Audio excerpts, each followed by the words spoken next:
Hello, I'm David E. from Larkin, reviewing my game of The Elder Scrolls 4 Oblivion Remastered with the Echoes of Oblivion model. I'm continuing the adventures of Seth. He is going to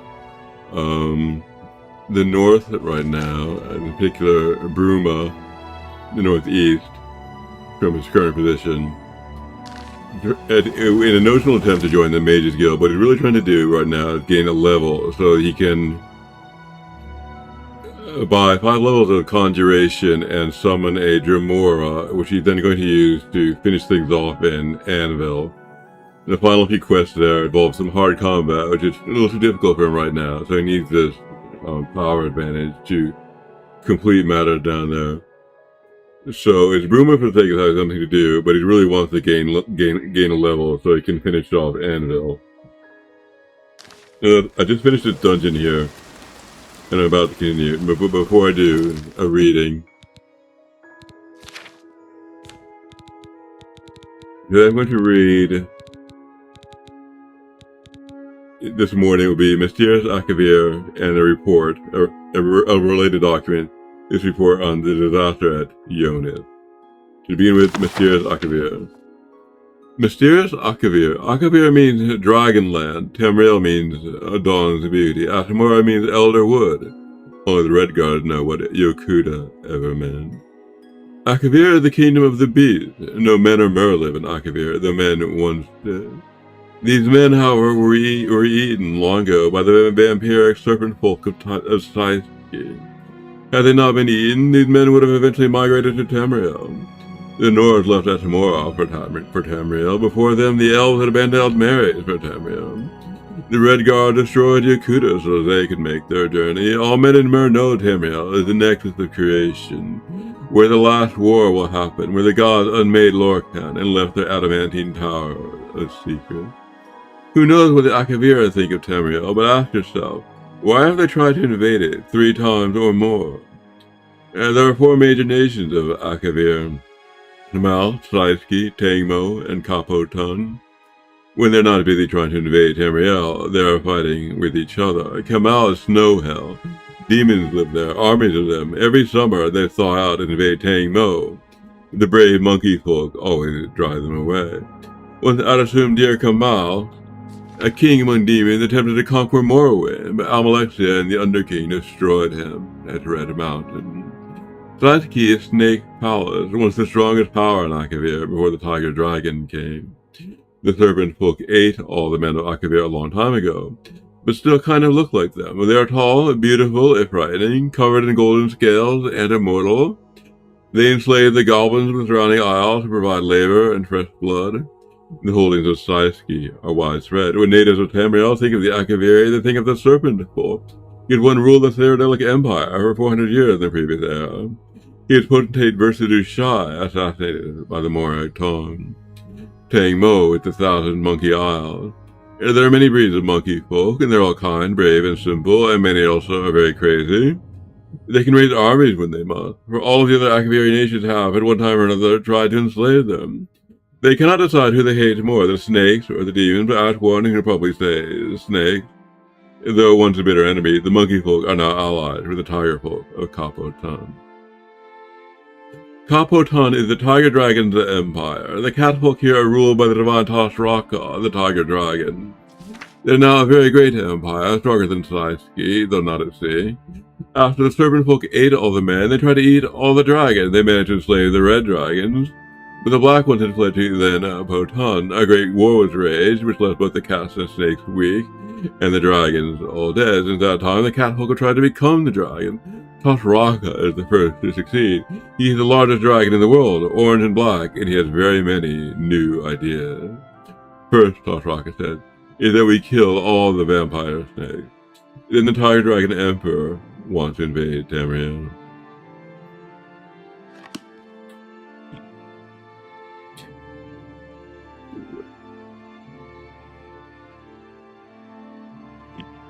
Now a longer document. Report of the Imperial Commission on the disaster at Yonith. Lord Potrid, Chairman. Part 1. Preparations. The Emperor's plans for the invasion of Akavir were laid in the 270s, when he began the conquest of a small island kingdom that lie between Tamriel and Akavir. With the fall of Black Harbor and Esrinet in 282, Uriel V was already looking ahead to the ultimate prize. He immediately ordered extensive renovations of the port, which would serve as the marshalling point for the invasion force and as the main supply source throughout the campaign.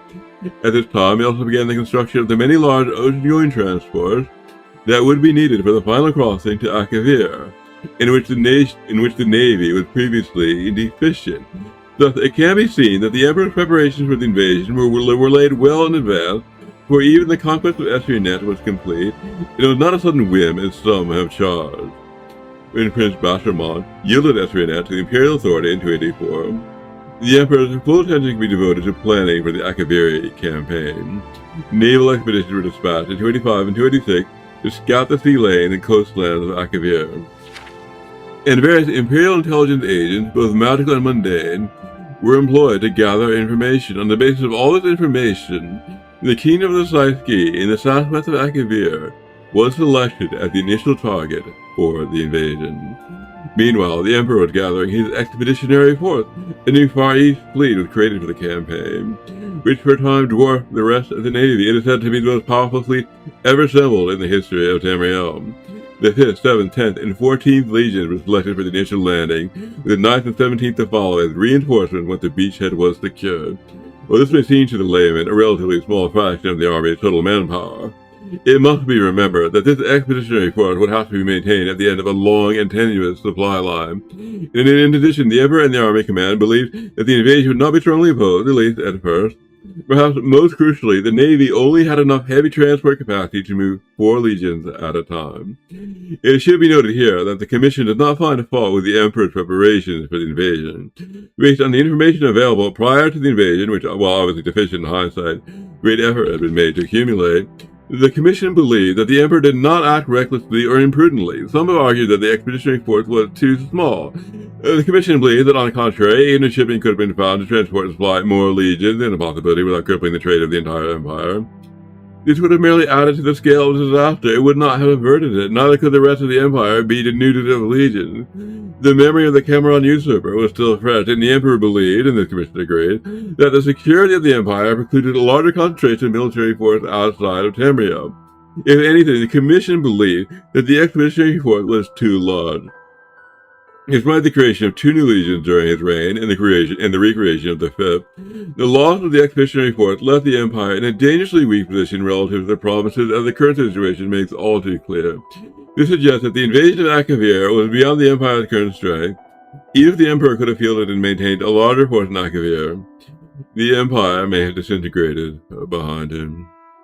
Part 2. The invasion of Akavir. The expeditionary force left Black Harbor on 23rd Rain's Hand 288, and with fair weather landed in Akavir after 6 weeks at sea. The landing site was a small side-ski port at the mouth of a large river, chosen for its proximity to Tamriel, as well as the location in a fertile river valley, giving easy access to the interior as well as good foraging for the army. All went well at first. Side-ski had abandoned the town when the expeditionary force approached, so they took possession of it and renamed it Septimia, the first colony of the new imperial province of Akavir. While the engineers fortified the town and expanded the port facilities to serve the Far East fleet, the Emperor marched inland with 2 legions.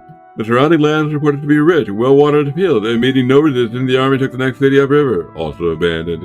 This was refounded as Yonith, and the Emperor established his headquarters there, being much larger than Septimia, and better located to dominate the surrounding countryside.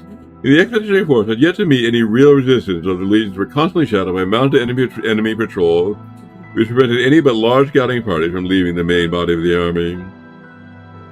One thing the Emperor sorely lacked was cavalry due to the limited space on the transport fleet, although for the time being, the battle mages made up for this with a magical reconnaissance.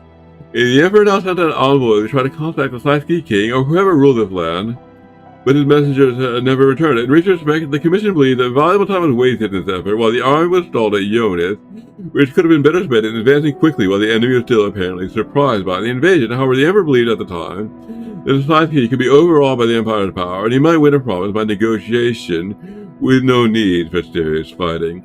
Meanwhile, the 4 legions were busy building a road between Septimia and Yonith, setting up fortified guard posts along the river and fortifying both cities' defenses, activity would serve them well later. Due to the lack of cavalry, scouting was limited, and communication between the two cities constantly threatened by enemy raiders, with which the legions were still unable to come to grips. The original plan had been to bring the two reinforced legions across as soon as the initial landing had secured a port. But the fateful decision was now taken to delay their arrival and instead begin using the fleet to transport the colonists. And the Emperor and the Council agreed that, due to the complete abandonment of the conquered area by its native population, colonists were needed to work the field so that the expeditionary force would not have to rely entirely on the fleet for supply. In addition, unrest had broken out in Esplay, athwart the supply route to Akavir, and the Council believed the 9th and 17th Legions would be better used in repacifying those territories and securing the expeditionary forces' supply line. The civilian colonists and the supply began arriving in Septimia in mid-Hearthfire, and they took over the preparation of the field, which had been started by the Legionnaires, for a spring crop. A number of cavalry mounts were also brought over at this time, and the raids on two imperial colonies subsequently fell off. Nazi emissaries also finally arrived in Yonah, purportedly to begin peace negotiations, and the expeditionary force settled in for what was expected to be a quiet winter. At this time, the Council urged the Emperor to return to Tamriel with the fleet to deal with many pressing matters of the Empire while the army was in winter quarter, but the Emperor decided it would be best to remain in Akavir. This turned out to be fortunate because a large portion of the fleet, including the Emperor's flagship, was destroyed by an early winter storm during the homeward voyage. The winter storm season of 288 to 289 was unusually prolonged and exceptionally severe, and prevented the fleet from returning to Akavir as planned with additional supply. This was reported to the Emperor via Battlemaid, and was agreed that the expeditionary force could survive what supplies they had on hand until the spring. Part 3. The destruction of the expeditionary force. The winter weather in Akavir was also much more severe than expected due to supply problems and the addition of thousands of civilians. The expeditionary force was on tight rations. To make matters worse, the Scythian raiders returned to forts and harried any foraging and scouting parties outside the walls of the two cities. Several watchforts in the road between Timmy and Jonas were captured during blizzards, and the rest had to be abandoned as untenable. As a result, communication between the two cities had to be conducted entirely by magical means, a continuing strain on the Legion's battle mages. On the fifth sun's dawn, a large entourage of Scythians arrived at Jonas, claiming to bring a peace offer from the Scythian king. That night, these treacherous envoys murdered the guards at one of the city gates and led in a strong party of their comrades who were waiting outside the city walls. Their clear intention was to assassinate the Emperor, foiled only by the vigilance and courage of troopers of the 10th who were guarding his palace. Once the alarm was raised, the Scythians inside the city were hunted down and killed to the last man. Needless to say, this was the end of negotiations between the Emperor and the Scythian king. The arrival of spring only brought worse trouble. Instead of the expected spring rain, the hot, dry wind began to blow from the east, continuing with varying strength through the entire summer. The cross failed, and even the river, which in the previous year had been navigable by small boats far upstream of Jonas, was completely dried up by sunshine. It is unknown, and this was due to a previously unknown weather pattern unique to Akavir, or if the Scythians manipulated the weather through magical means. The Commission leans towards the former conclusion, as there is no direct evidence of Scythians possessing such a fearsome arcane power, but the latter possibility cannot be entirely ruled out. Due to prolonged bad weather, the supply fleet was late in setting out from Black Harbor. Ephraim left port in early second sea, was again severely mauled by storms and lived in Septimia 8 weeks later, much reduced. Because of the increasing desperate supply situation in Akavir, the Emperor dispatched most of his battle-mage corps with the fleet to assist it in weathering the storm, which seemed likely to continue all summer. At this time, the Council urged the Emperor to abandon the invasion and return to Tamriel with the expeditionary force, but he again refused, noting the fleet was no longer large enough to transport all 4 legions at once. The Commission agreed that leaving 1 or more legions behind in Akavir to wait the return of the fleet would have damaged army morale, but the Commission also noted that the loss of 1 legion would have been preferable to the loss of the entire expeditionary force. It is the unanimous opinion of the Commission that this was the last point at which complete disaster might have been averted. Once the decision was made to send the fleet back for reinforcement and supply, the events proceeded to their inevitable conclusion. From this point on, much less is known about what transpired in Akavir, with most of the battle mages assisting the fleet. Communication between the expeditionary force and Tamriel was limited, especially as the situation in Akavir worsened, and the remaining battle mages had their power stretched to the limit, attending to all the needs of the Legion. However, it appears that the Scythian may also have been actively interfering with the mages in some unknown manner. Some of the mages in Akavir reported their power being abnormally weak, and the mages of the War College in Cyrodiil who were handling communications with the council, reported problems linking up with their compatriots in Akavir, even between master and pupil of long training. The commission urges that the War College make a particular study of the arcane powers of the society should the Empire ever come to conflict with Akavir again. What is known is the Emperor marched out of Jonas in mid-sun's height, leaving only a small garrison to hold the cities.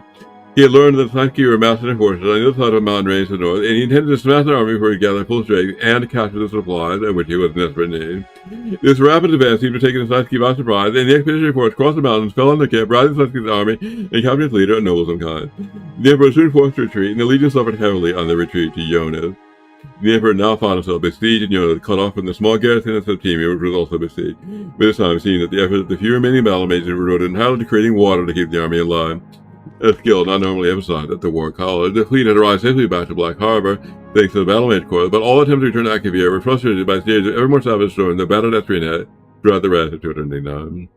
The Council's last contact with the Emperor was an early fall. By evening star, the Council was extremely worried about the situation in Akavir and ordered the fleet to sail regardless of the risk. Despite the continued storm, the fleet managed to press on to Akavir. Hope was raised when contact was made with the Emperor's battle mage, who reported that Jonas still held out, but it was quickly laid for the expeditionary force to break out of Jonas and fall back on Septimia, where the fleet would meet them. This was the last direct contact with the expeditionary force. The fleet arrived in Septimia to find its garrison under savage assault from a large Psyche army. The battle mages with the fleet threw back the enemy long enough for the survivors to embark, and the fleet to withdraw.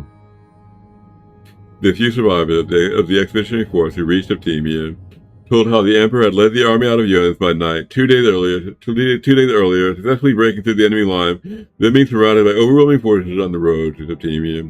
They told of a heroic last stand by the Emperor and the 10th Legion, which allowed a remnant of the 14th to reach Septimia. 2 survivors of the 10th arrived at Septimia that night, having slipped through the enemy lines during the undisciplined victory celebration. These men confirmed having seen the Emperor die, cut down by enemy arrows as he rallied the 10th.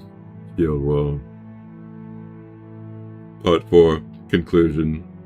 The Commission believed that the invasion of Akavir was doomed from the start for several reasons, none of which could have been foreseen beforehand. Unfortunately, despite extensive intelligence gathering, the expeditionary force was clearly unprepared for the situation in Akavir, and the unexpected weather which plagued the army and navy was particularly disastrous, without the loss of a majority of the Far East fleet during the campaign.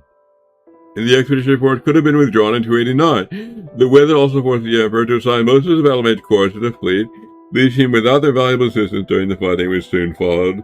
And of course, the unexpected drought which struck Jonas during 289 doubted hopes of supplying the army locally, and left the expeditionary force in an untenable situation when besieged in Jonas. The Psyche were also much stronger than intelligence reports had suggested. Information on the size of the army the Psyche were eventually able to field against the expeditionary force is vague, as the only serious fighting took place after regular communication was cut off between the Emperor and the Council. Nevertheless, it seems likely that the Psyche outnumbered the Emperor's forces by several times, as they were able to force 4 crack legions into retreat and then keep them under siege for several months. As stated previously, the Commission declined to criticize the initial decision to invade Akavir. Based on what was known at the time, the plan seemed sound. It is only with the benefit of hindsight that it become obvious that the invasions have very little chance of success. Nevertheless, the Commission believes several valuable lessons can be taken from this disaster. First, the Psyche may have extremely powerful arcane forces at their command. The possibility that they may have manipulated the weather across such a vast region seemed incredible, and it should be noted that 3 commissioners strongly objected to this paragraph even being included in this report. But the Commission believes that this matter deserves urgent investigation. The potential danger is such that even a slight possibility must be taken seriously. Second, the Psyche appeared to possess no navy to speak of. The expeditionary force was never threatened by sea. In the Far East, fleet fought nothing but the weather. Indeed, initial plan called for a portion of the fleet to remain in Akavir for use in coastal operations, but in the event there were very few places where the large vessels of the fleet could approach the land, due to the innumerable reefs, sandbar islands, etc., that infested the coastal waters north and south from Septimia. Due to the utter lack of trees in the plain around Septimia and Jonas, the expeditionary force was unable to build smaller vessels which could have navigated the shallow coastal waters. Any future military expedition against Akavir would do well to consider some way of bringing a means for inshore naval operation in order to exploit the clear advantage over the Psyche, an advantage that was sadly unexploited by the expeditionary force. Third, a much longer-term study needs to be made of Akavir before another invasion could even be contemplated. The information gathered over the 4 years prior to the invasion was extensive but clearly inadequate. The weather conditions were completely unexpected. The Psyche much stronger than expected, and the attempted negotiations by the Emperor, the Psyche a disaster. Akavir proved alien beyond expectation, and the Commission believes any future attempt to invade Akavir should not be contemplated without much greater knowledge of the conditions, politics, and people of that continent than presently obtained. Finally, the Commission unanimously concludes that given what we now know, any attempt to invade Akavir is folly, at least in the present state of the Empire.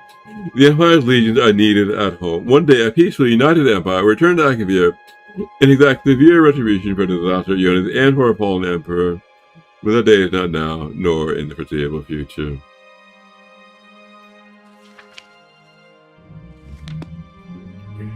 Alright, that concludes the reading for this morning. I'm now going to resume adventuring.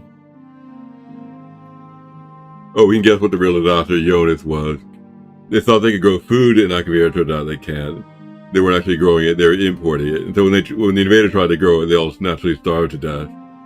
As for the fleet, the problem with the fleet, they probably tried to make a living by fishing, and that didn't work either. So they just misread the business context. And they probably went there to begin with because the raw supplies in Tamriel were failing and they had nowhere else to go. So really a large population reduction procedure.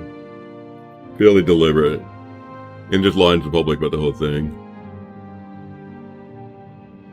The limit is not manpower and virtue, the limit is available physical raw material. That's what dooms the whole thing. Alright.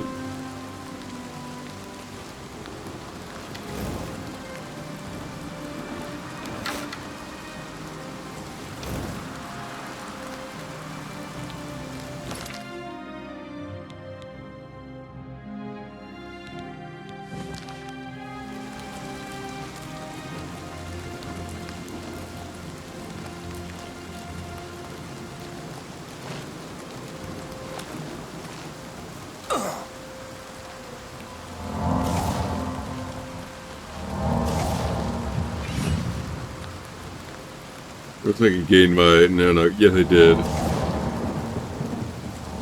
I gained my level, so I'm now ready to... improve my conjuration. I'm gonna go back to Coral.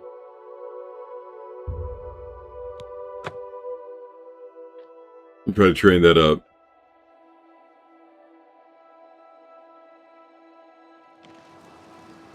What is it, Sarah?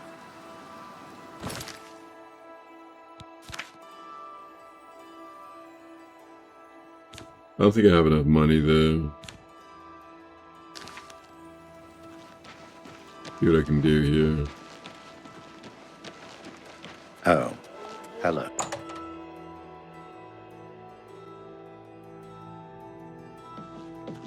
Hello, I don't think we've met. Are you new in town? Yes, I am pleased to meet you. Likewise, I'm always glad to meet someone new. Welcome. I'm sure my mother would be glad to meet you as well. Mother. My mother owns this shop. She would be glad of your business. Take care. Disaster Jonas, for example, could be based in real life on the Persian Gulf Wars. They said American oil is failing. A lot of Americans are out of work. They think that the oil in, say, Iraq. So they launched this massive invasion, and they can live off oil in Iraq, but there's no oil in Iraq. So it all is completely doomed. And they all just basically perish. Looking for oil in Iraq that doesn't exist. Iraq could be Akavir, and America could be Tamriel. The whole thing could be bottled up in the Persian Gulf War. And it's semi-deliberate because the Americans have nowhere to go. They depend on this oil isn't there. And so this is basically an elaborate measure to get rid of all of them. It's population reduction.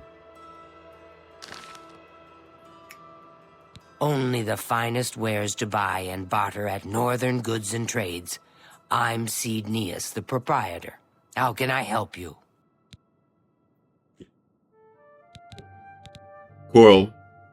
If I don't have what you need, you might try the other coral merchants.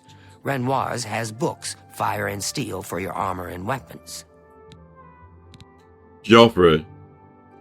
An old cleric with that name comes in now and then. Lives southeast of town on the Black Road at Waynon Priory. Only quality goods. I'm listening. Have a look around.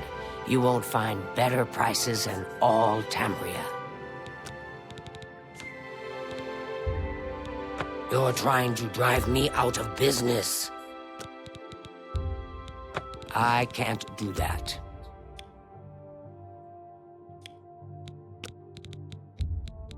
That's just not reasonable.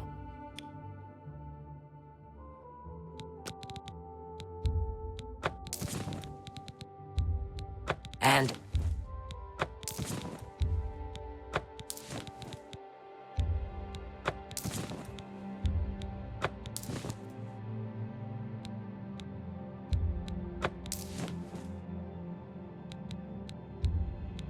a good price for a good customer.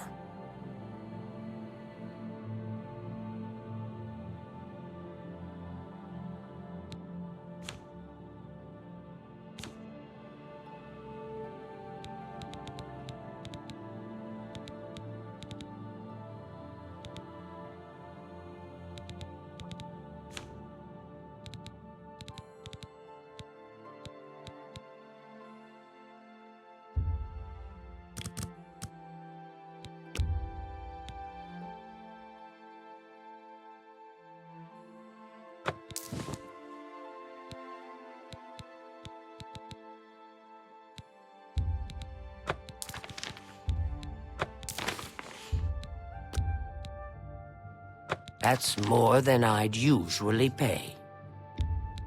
That's more. You've made... That's a fair deal. You've made a good bit of gold.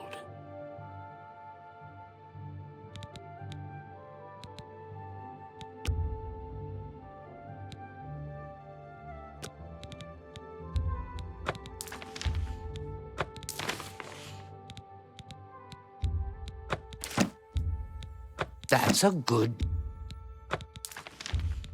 That's a...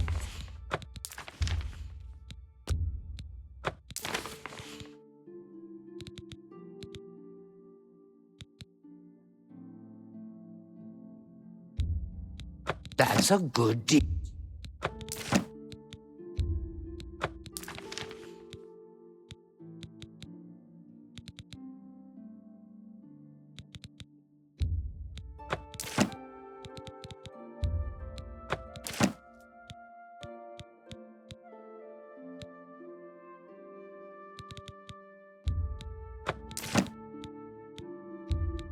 That's more than I'd usually pay.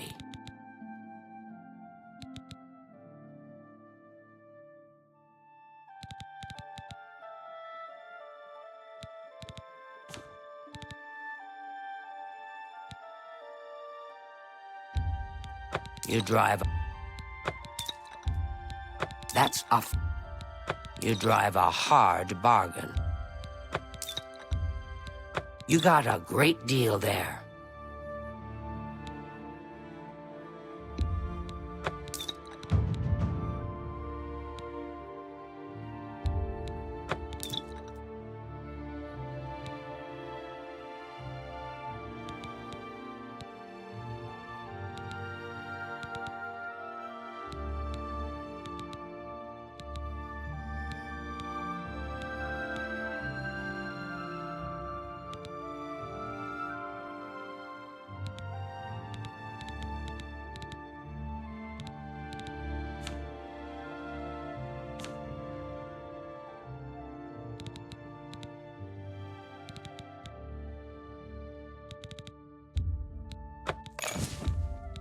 I let that go too cheaply.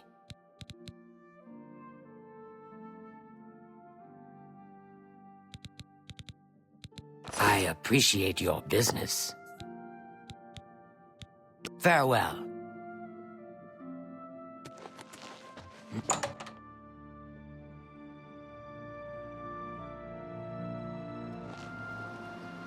Hi.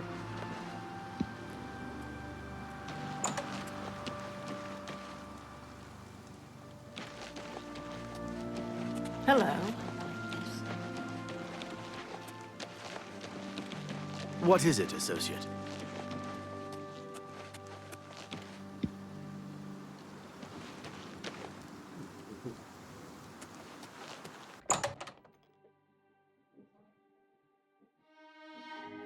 The sun and moons transform day to night. But what transforms Who does he think he the is, mind? acting all high and mighty? Oh, it's my pleasure. Please continue. You've got a lot to learn.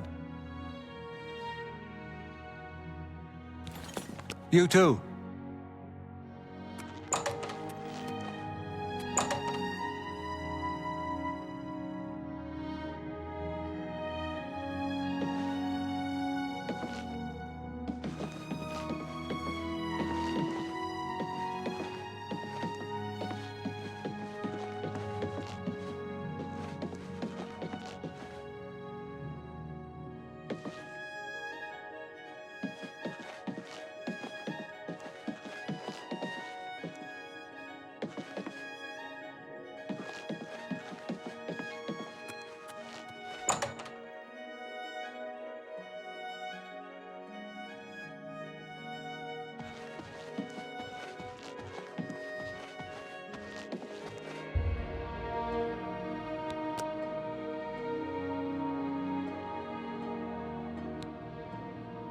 You've ascended to level 8.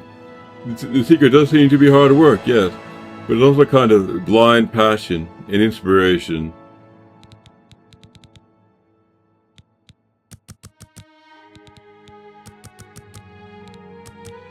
And let's not forget raw physical material.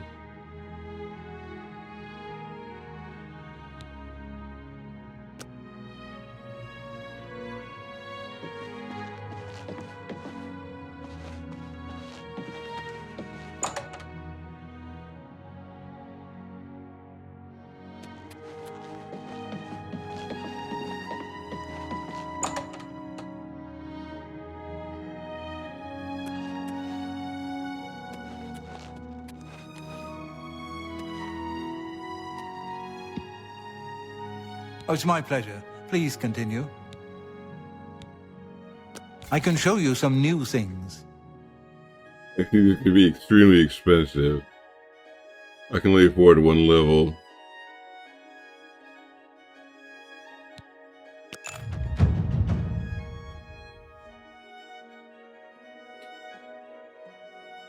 That'll have to do. Good day.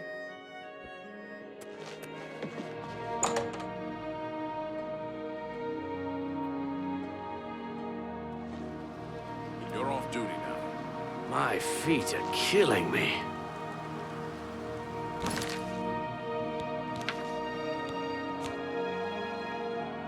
I need 3 more. I'm going to resume what I was doing What's the before. news from the other parts of Tamriel? They say that slavery has been abolished in Morrowind. Good afternoon. House Dress and Lalu have renounced the slave.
I have my headphones are supposed to arrive today, so I'm going to keep an ear open for that.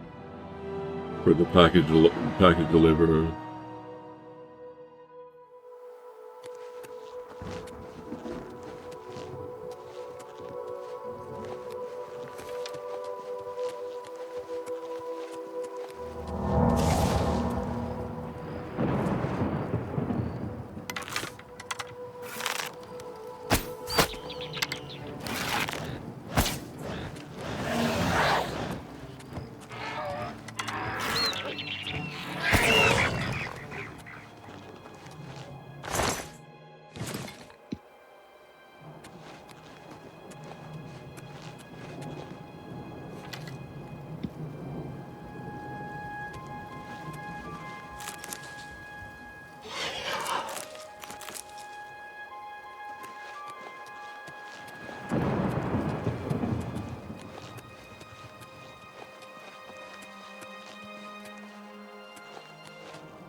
Hypothetically, the American Revolutionary War is actually a fight between the South and the recently established hard power that had become soft. Its period was between 1501 and 1600. This period as a true hard power. The conflict between the South and New England, which is maybe stay exhausted during the Middle Ages. But the South believed that New England had raw material and invaded trying to seize it, and was frustrated it wasn't there. And the Southerners were called English. They borrowed the name of the English for this event. And they were eventually repelled. And somehow became the founding fathers. And decided they were going to be content staying where they were. And kind of enshrined, becoming a true soft power at that point. And the real raw material in places like New York, places in the Midwest and the West, so for some reason they weren't allowed to go there. It's probably an attempt just to get rid of them. That's an interpretation of the American Revolutionary War. This could be an old machine that is applied generally. When a hard power goes soft, there's a moment when they have too many people. And people have to be gotten rid of, and they often got rid of by, with the Milk-Thief invasion, like for new raw material plays, which in fact lost it long ago, and they just perished in the attempt, and that's how you get rid of them. Alright, there was a cave here. I'm interested in this cave. I want to go in. My mission is to raise my conjuration skill to 50. And I'll try some hard stuff.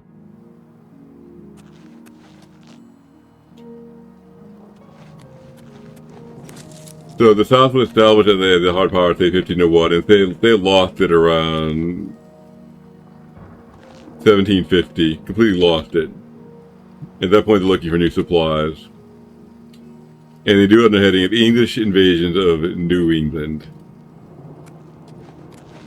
And basically, a lot of the parts along the American East Coast, which were exhausted by the Middle Ages and earlier ages, the South just invades, as English soldiers looked for new raw material, not finding any.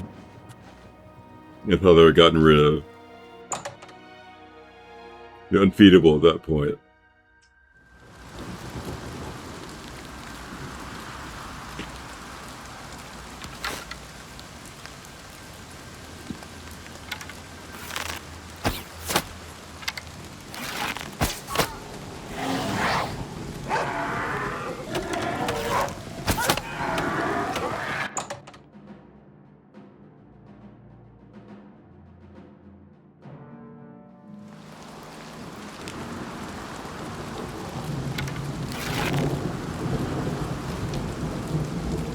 They're not gonna follow me out.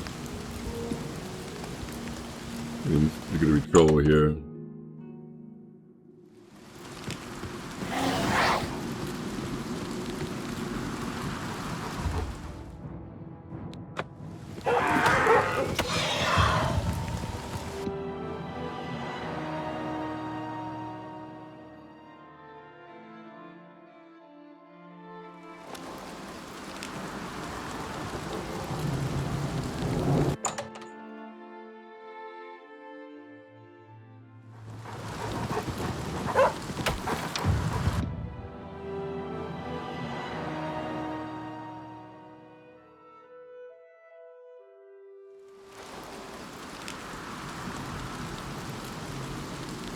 I'm just gonna run as soon as I get inside.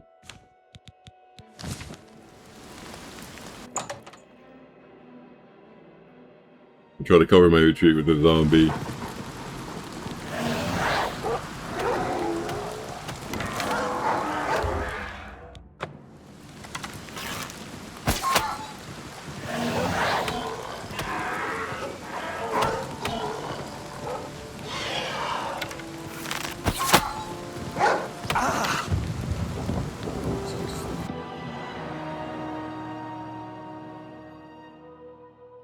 Very hard to see where I'm going. It's very hard to see where I'm going.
You might say the real basis for war really is an explanation of something that happens. And what it truly means to be anti-war is to be against this explanation, be in favor of a better explanation, one would say, or even no explanation, rather than this explanation. That would be an interpretation of the anti-war position. And with a different explanation would go different ideas and different plans. Because ideas and plans are based on information, existing knowledge. So the anti-war position is to advocate not only different explanation, but different ideas about the universe and different plans for practical action following from the information which one does accept. Provably an account of the matter which does not rely upon the military idea. And I think I have succeeded in accomplishing a lot of anti-war objectives by providing the world with a better explanation for this process, shall we say, of population reduction based on declining available physical raw material. And what I always said when I said I didn't want war, say when I was growing up, is I wanted this superior explanation to appear, and perhaps now I managed to find it.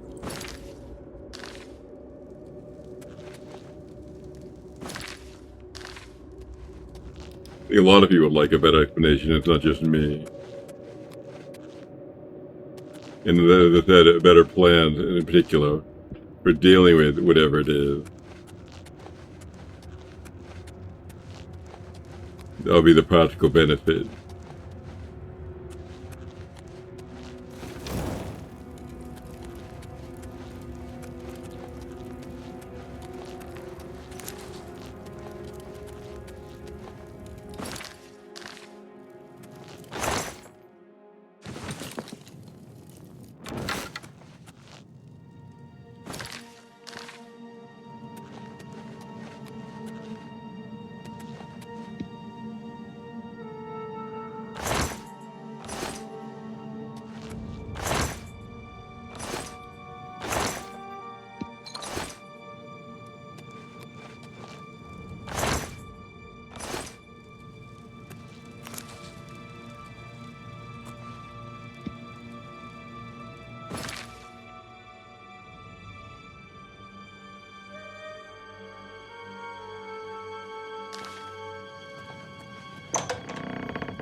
Quite a rich cupboard.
this explanation, this military explanation, is particularly annoying to young people, especially young men, who, as I recall when I was growing up, are always being told they're not equal to their ancestors, the heroes of old. Presumably, because their ancestors fought in wars, and they, for some reason, won't. And so they have some character problem, or some virtue problem, which means that their performance just isn't as good. And the only solution is to go out and fight, and become virtuous, as these ancestors were supposed to have done. And of course we know that explanation is not true. This fighting is just going to get you killed. That's all it does. You're not virtuous because your ancestors have this raw material and you don't. It just got used up. And you go out and fight, you're looking for it, but you're not going to find it. There's no signature to where it is. You're just not qualified. Someone's already lined up for that. You just can't get in. And so this military explanation is kind of cruel. It broke a lot of work and a lot of fretting, which is completely pointless. A lot of thinking, a lot of planning, which is very far from being the best possible. Not only a part of these young men are called upon to fight, but a part of everyone, and so someone has to educate them and support them. Produce them. Mothers. Grandmothers. Everyone involved pays too much tax to this explanation. It's just overly costly.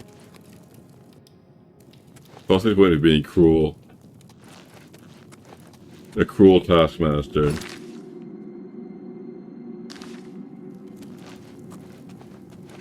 Destroyer of more than it should destroy.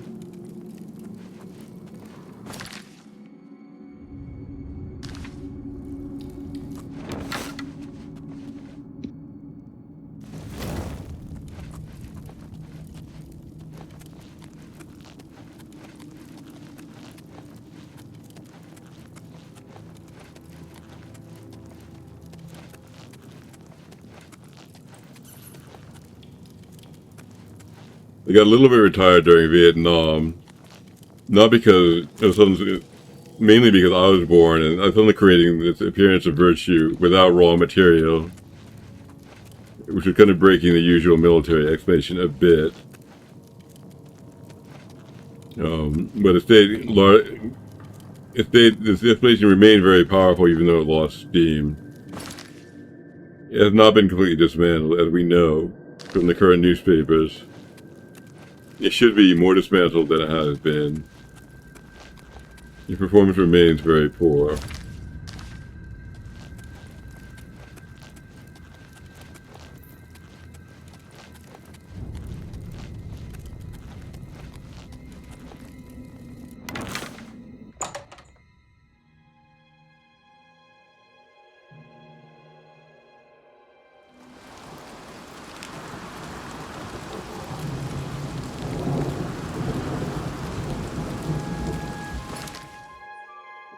Alright.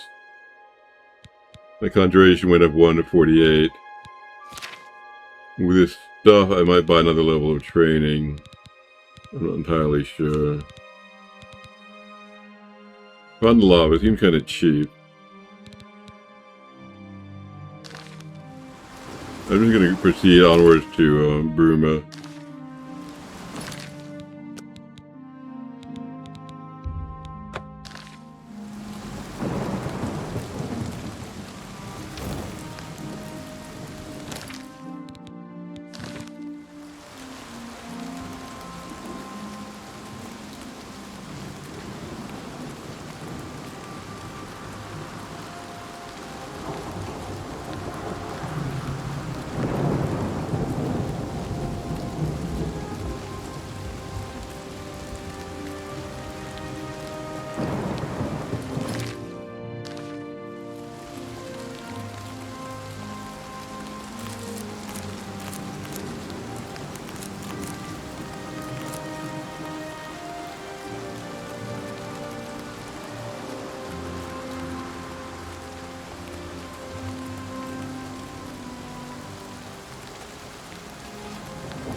You have my ear, citizen.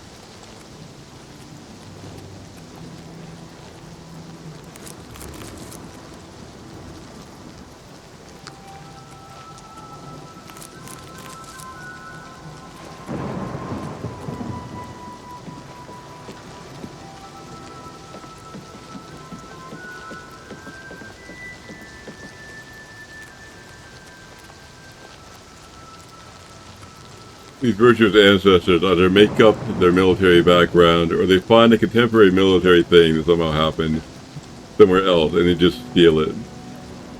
They steal the whole thing.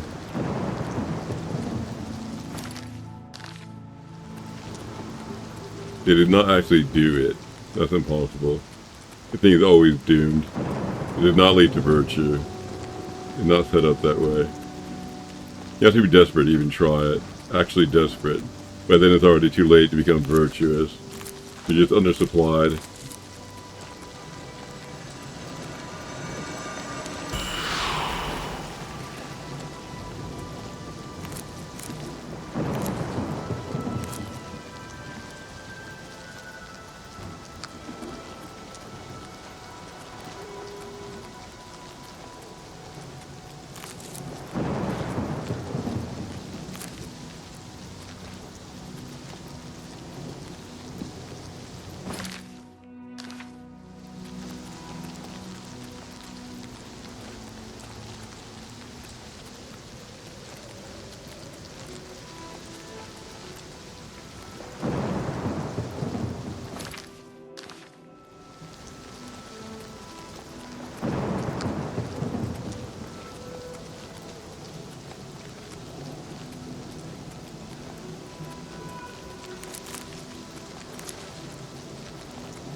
That panel protect process is going to turn off my screen for several minutes, which I'm not going to put up with. I'm going to quit for now and try to turn that off before it happens.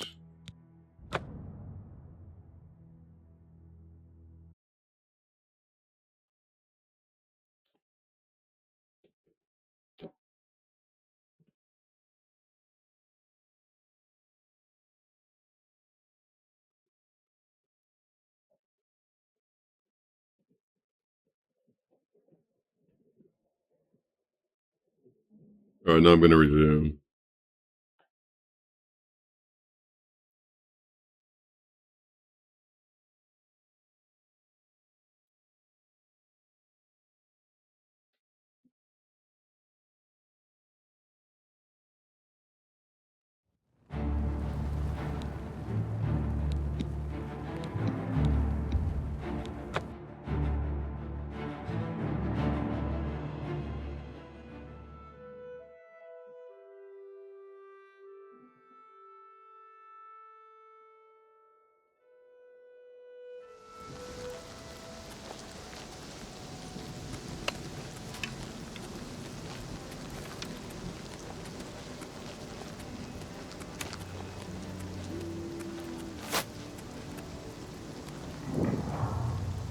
There's a cave here. I'm going to go in the cave.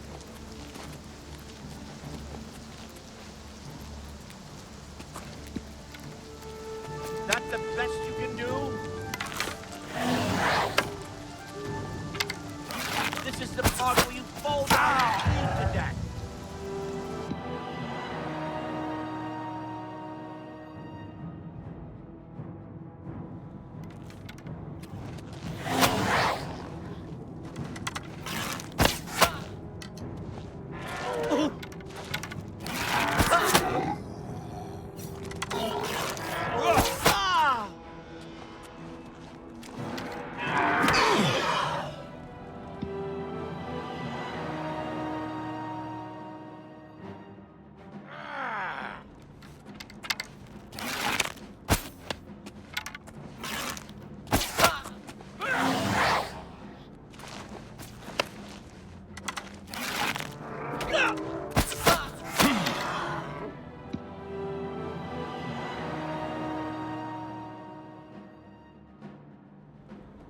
That's the best you can do?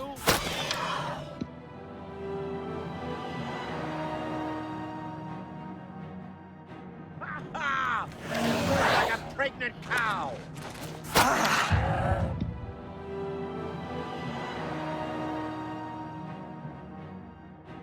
Yeah!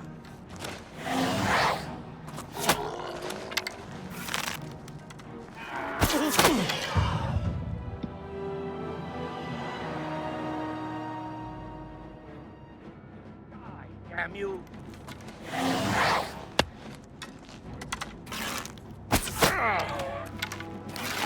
This ends here!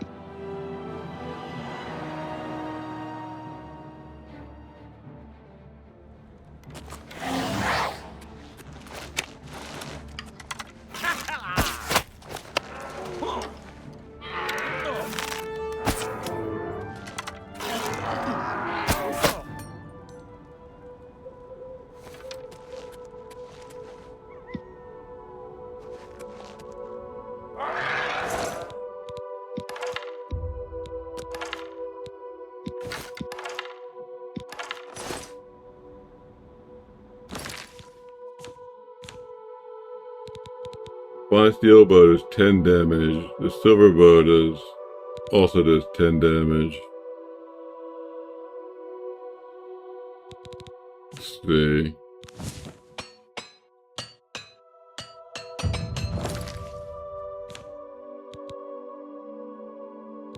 I'm gonna switch to silver.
regarding no explanation, the alternative to war.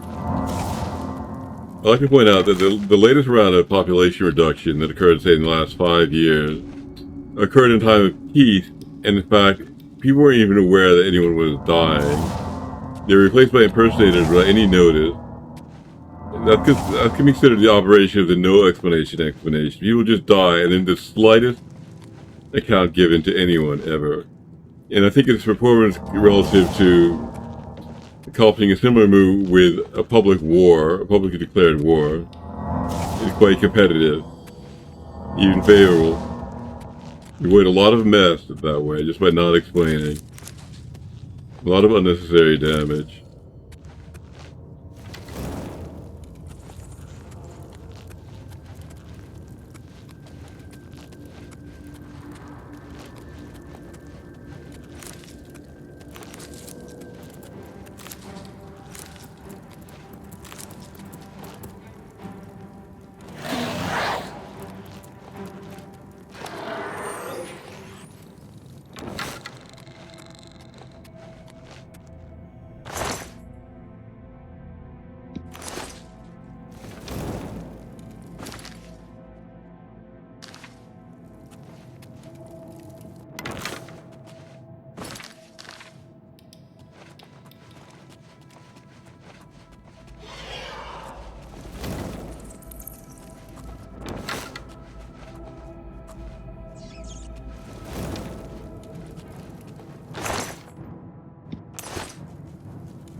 I might point out that no explanation would have been a lot less smooth if I hadn't made my own contribution to elucidating the situation. They're unacknowledged. My explanations were unacknowledged, but they were definitely there, and they helped smooth things over considerably.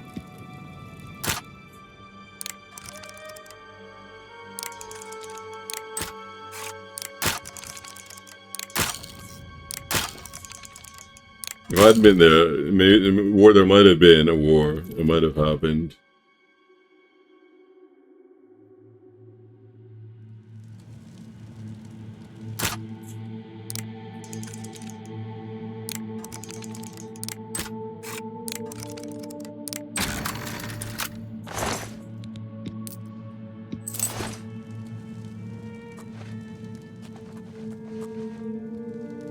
Well, I know I'm always explaining things, but I'm always here and I'm always watched and I'm always saying something. It might be something like Abraham's way, but I'm at least talking. It gives people bearings. Lower shipping costs, etc.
Who's there?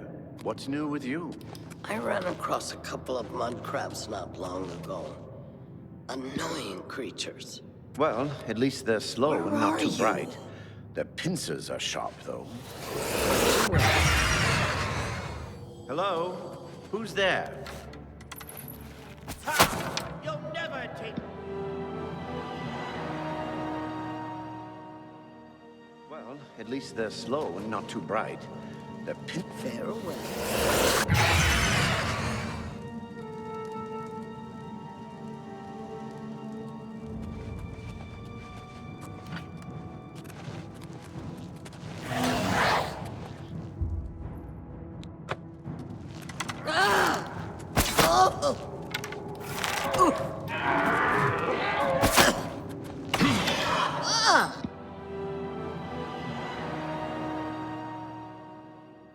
Well, at least they're slow and not too bright.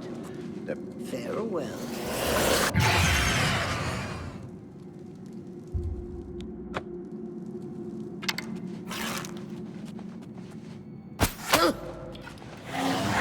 I'm just warming up, you pathetic worm.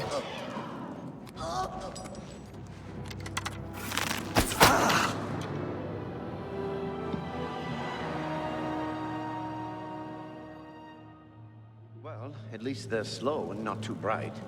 Their Farewell.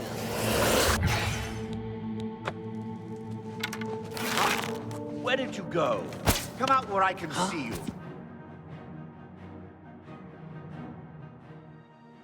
Well, at least they're slow and not too bright. Their Farewell.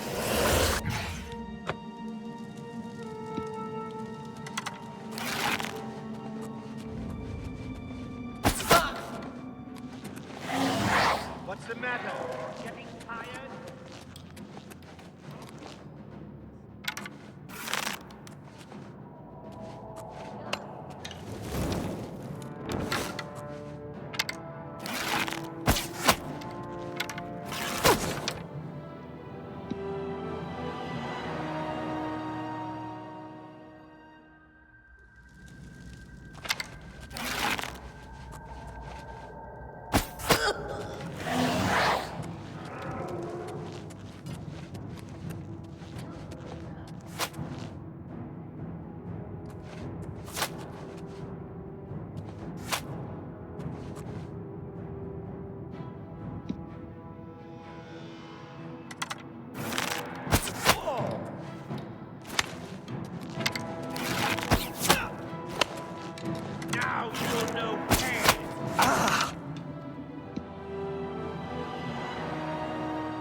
Granted, I didn't shut down this process. I was about to turn off my screen. So I'm gonna try that again.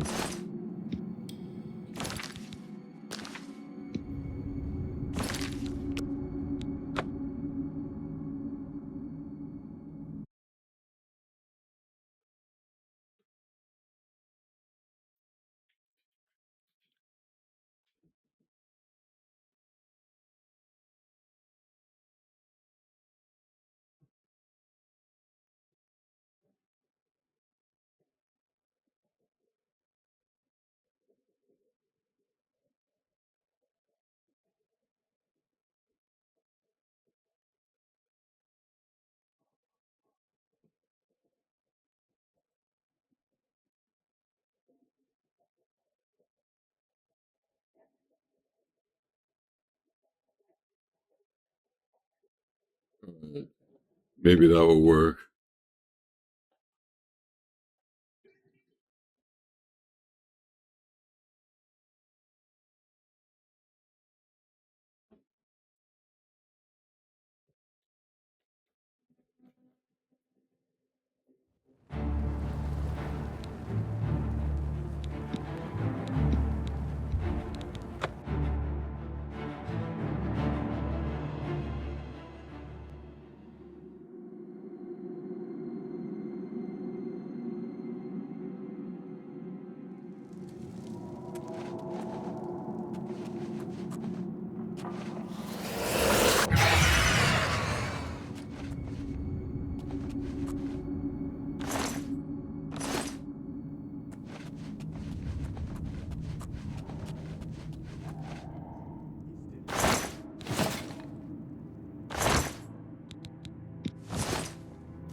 Showing your face was the last mistake you'll ever make.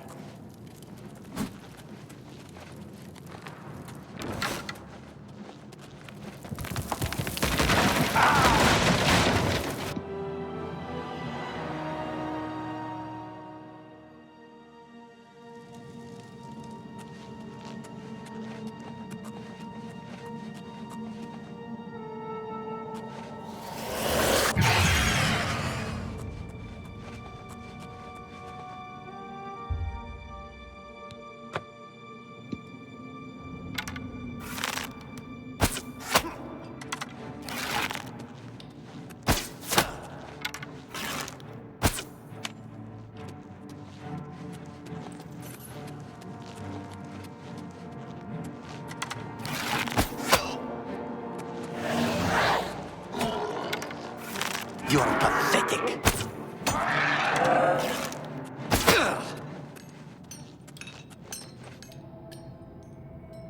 It didn't work. I'm still doing it.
use a task manager to end all tasks labeled MSI something.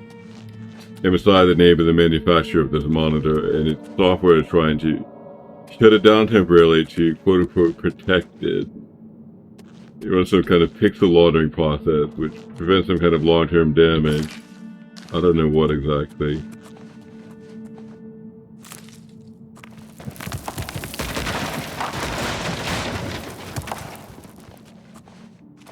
It proves to be very difficult to arrest it. It's somehow very difficult to stop this process once it starts.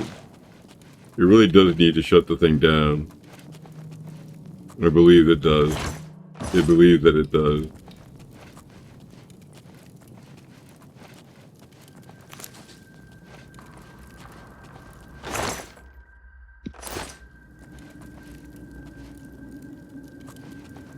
If I have to, I'll just let it do it. I'll take an early break.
I've not even stopping this.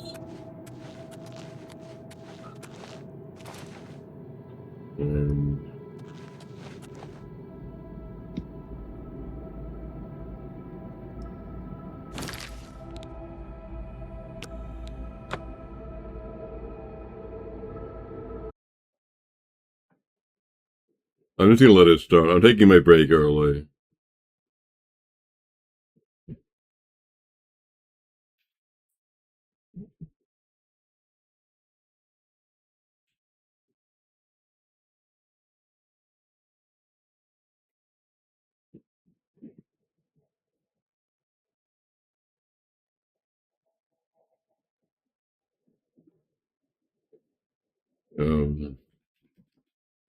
There, it started.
I'm gonna let this run.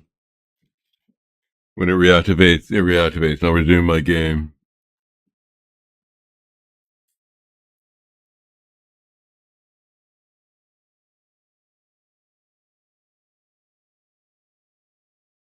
I think this is an attempt to curb or lack the use of this middle-class physical item. You're supposed to push your use down to endurable or find strict accounting. It's some message to that effect.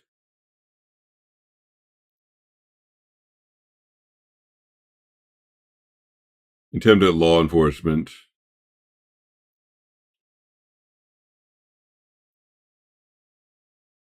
Kind of like the White House ballroom. It takes a little curbing.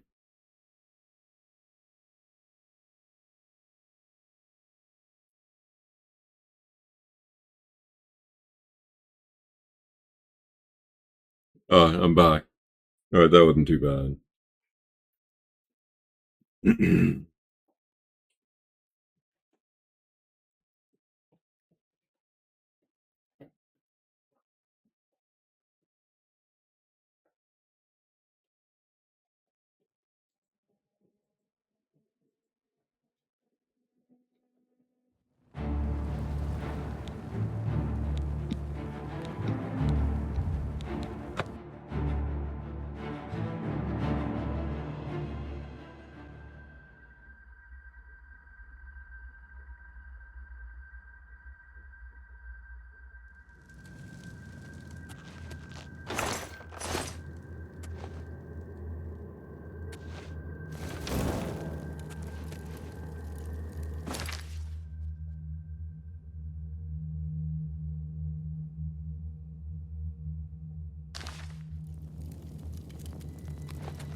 Traitor to your own race!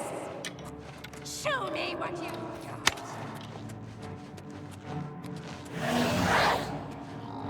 This one fall down and bleed to death!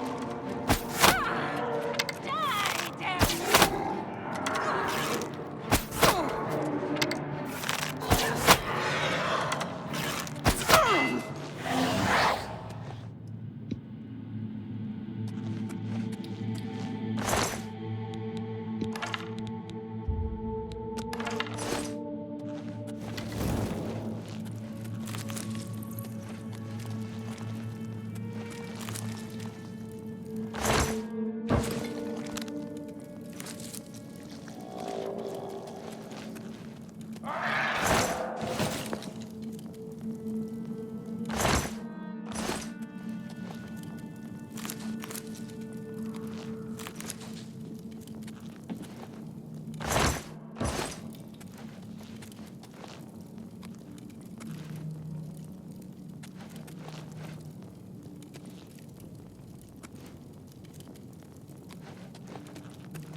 Well, I forgot. Keep forgetting my Don't feel headphones bad. are arriving today. No one lives forever.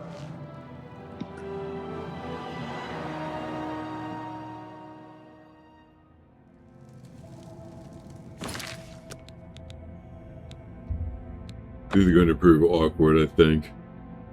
This guy looking right by the door. As I walk in, he's going to clobber me.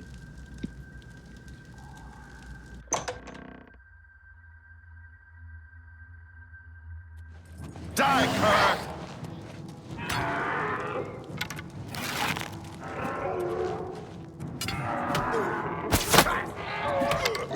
You elves are all the same.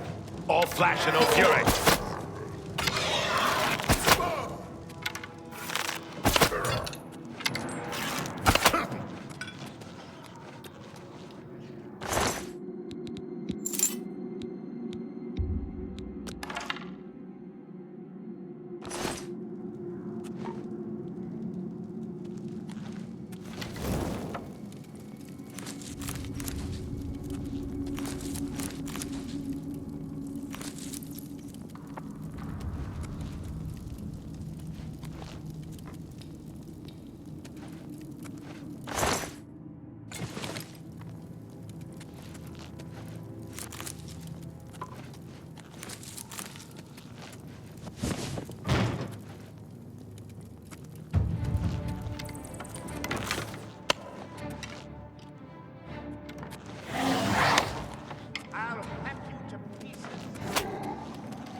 On my note, they seem to resolve the ballroom issue by getting approval from the Supreme Court, which means that if you raise the level high enough, they're going to say that America delivered and the old laws all work, which is no doubt dubious. And what's going to happen is some local type going to locally fix it. That's the traditional cure to the Supreme Court. You just locally ignore it. Some kind of terrorist or criminal, maybe even the actual president, just overrules it at the low level. It's likely something like that is going to confound this White House ballroom. Local overruling.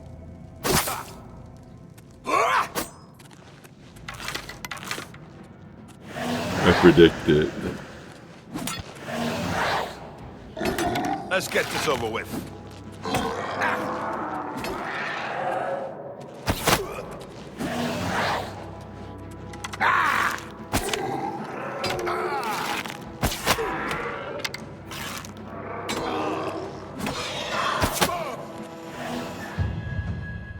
Conjuration mastery increased. Through steady practice, you have discovered more creatures to summon from the plains of Oblivion.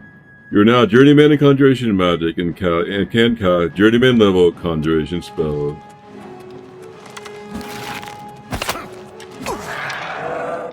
Well, that was a brief but glorious career as a journeyman of conjuration. Seem to be out of poison.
Now that I have a moment of respite, I would switch my go-to summoning spell to the Dremora.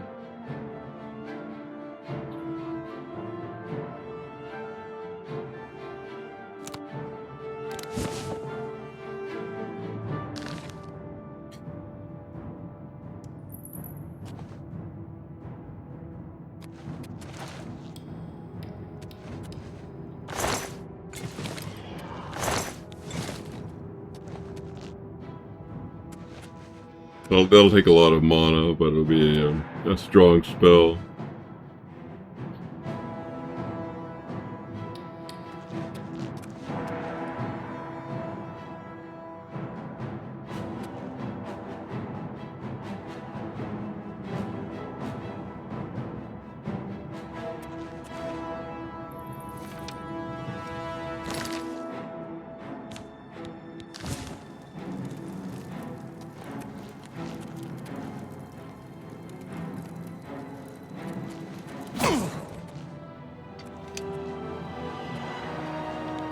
That was unexpected.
Yeah, traditional always works if you go sufficiently high level.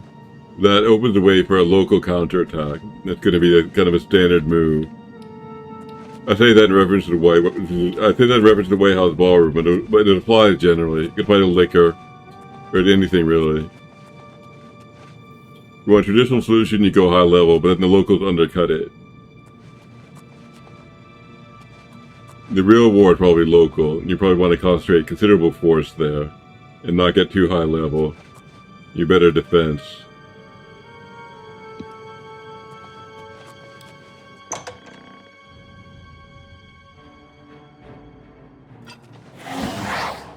Don't feel bad? No one lives forever. That's okay. Watch my Dremora cut this guy out. And power. He's really strong.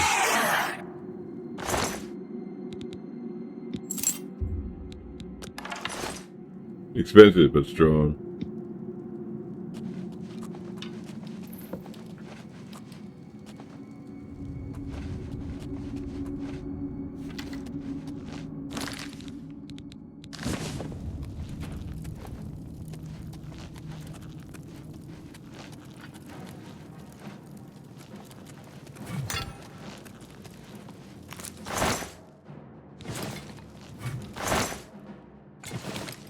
You'll never take me down.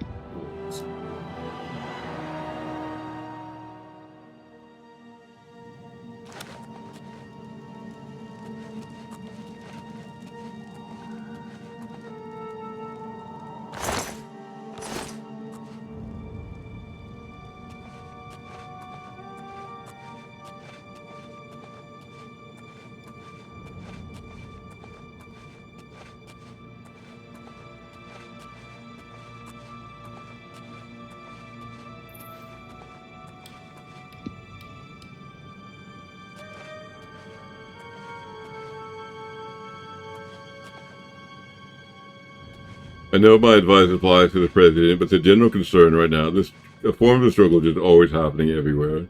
And everyone needs to know how this machine does work. Everyone.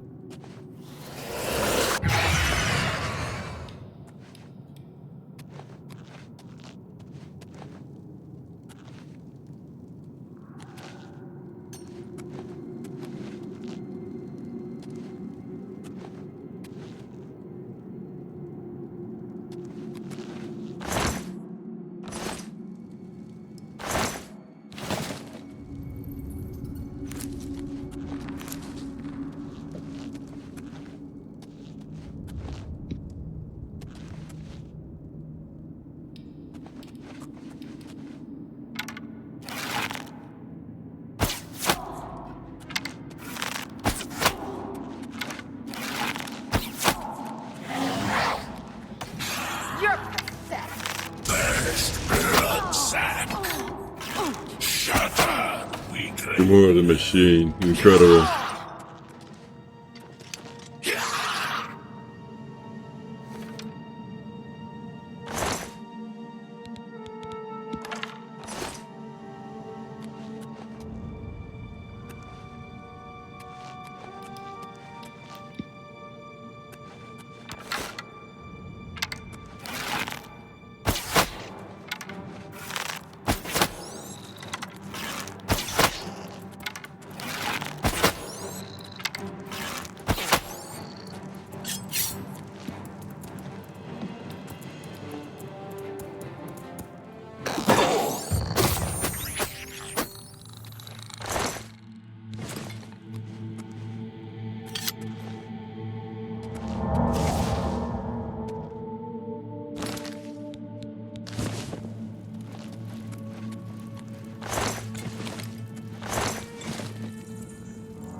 I was down there already, and I have to kill those rats myself.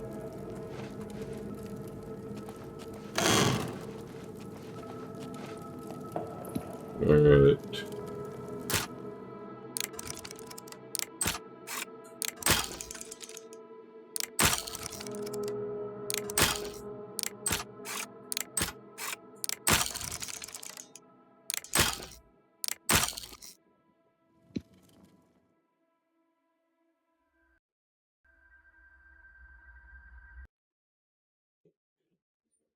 That crashed it.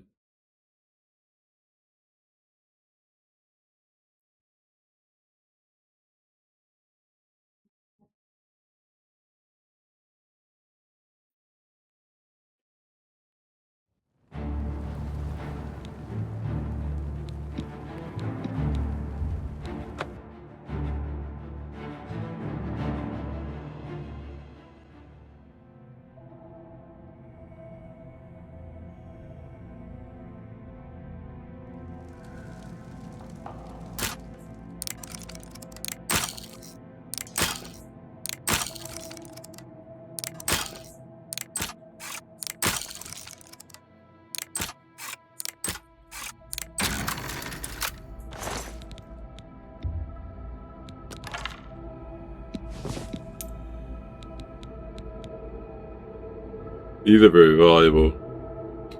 Water walking gold trim shoes. By wearing them, you can walk in water.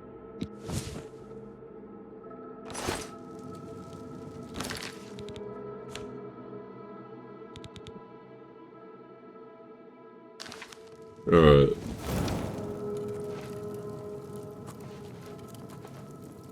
That's definitely the prize of this cave. I seem to have completely explored it now. Let's supposed to head back.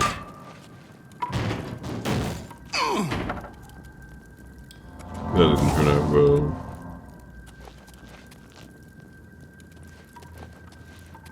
That's the bottom where I've been, of course. I'm just gonna head out now.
I'm going to continue to Bruma and try to do an errand for the Mages Guild there.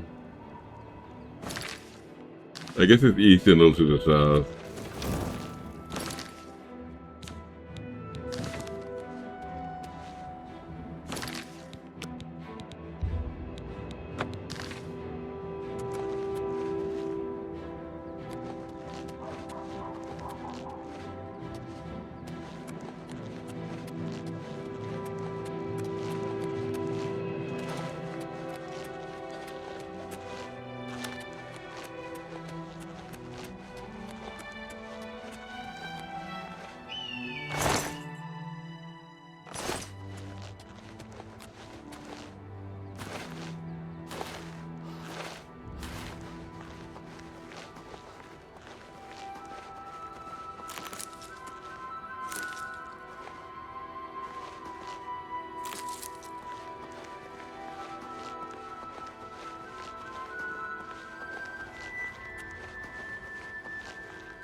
You might say the high-level exposure is like a weaponized education.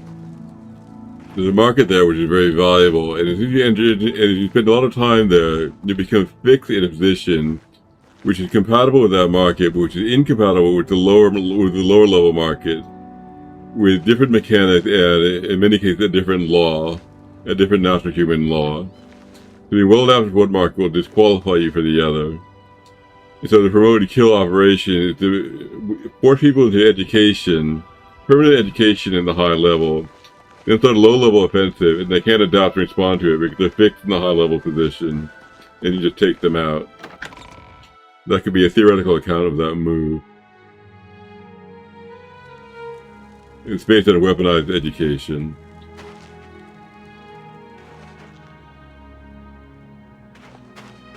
You force people to become proficient in a fairly useless high level, so they have no defense against the low level attack, which is very real and very dangerous.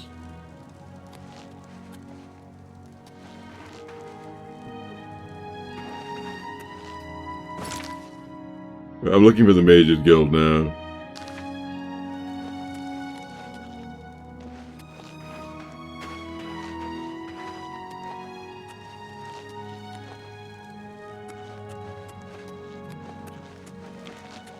I'm listening.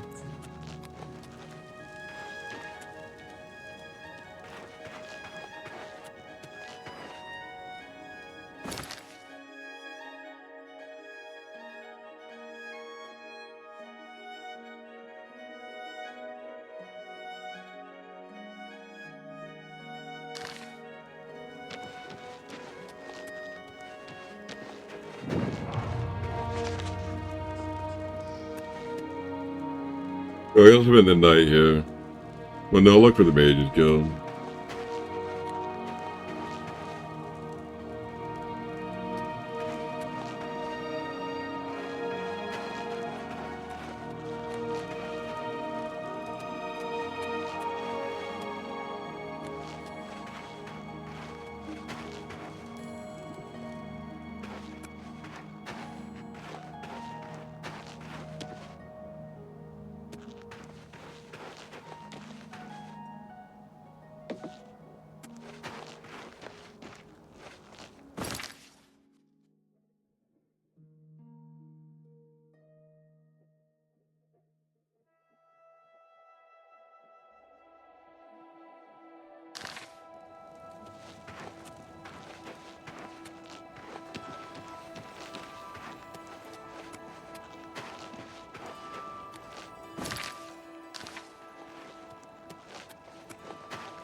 That's the Fighters Guild. I was supposed to go to, I couldn't do that because I would, never mind it.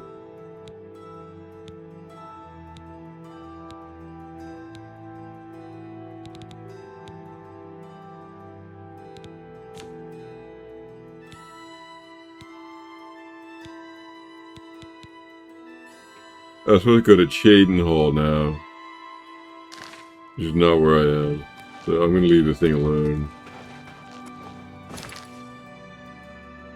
Here's the Mages Guild.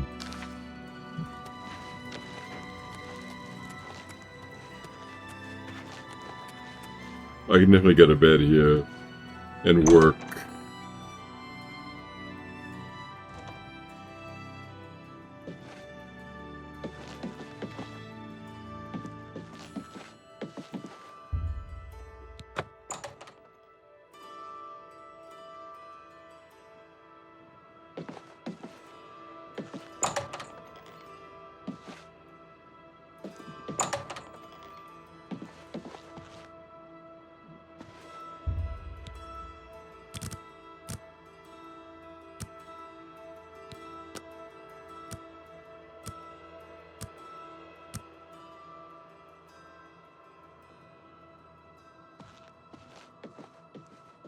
I don't recall using teleportation. And Hello. yet there I was, alone, naked.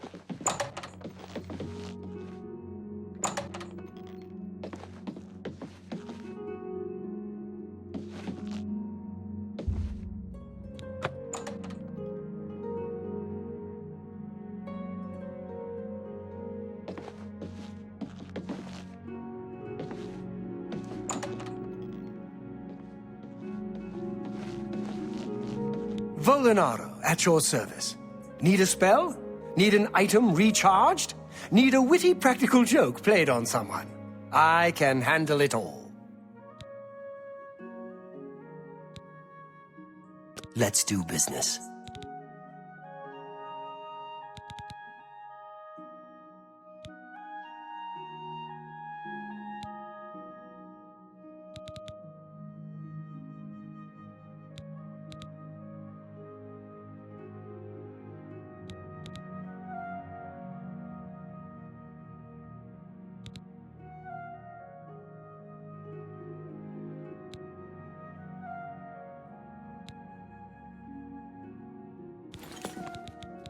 Tell me more.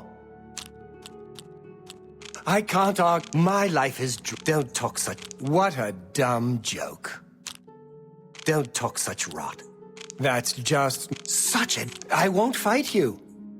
That's not... That's... I salute you. Most... I don't... You... Gracious. What a hero. Let's do business.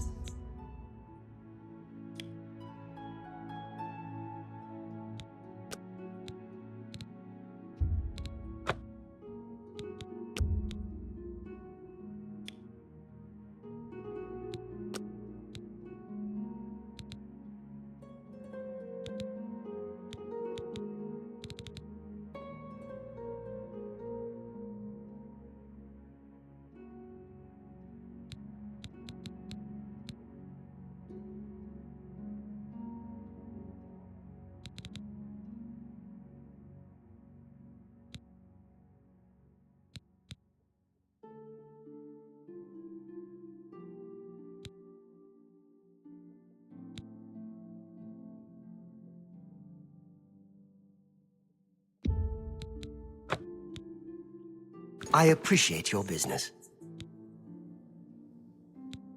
Rumor. It's a little too rugged up here for me. Add a couple hairs to a Nord, and you've got a bear. Mage's Guild. It's a shame that Selena doesn't join in our fun, but she takes her role as an alchemist very seriously. If you need supplies, she's the one to see. Rumors. Archmage Traven is the first to take such a hard stance on necromancy. It upset more than a few people.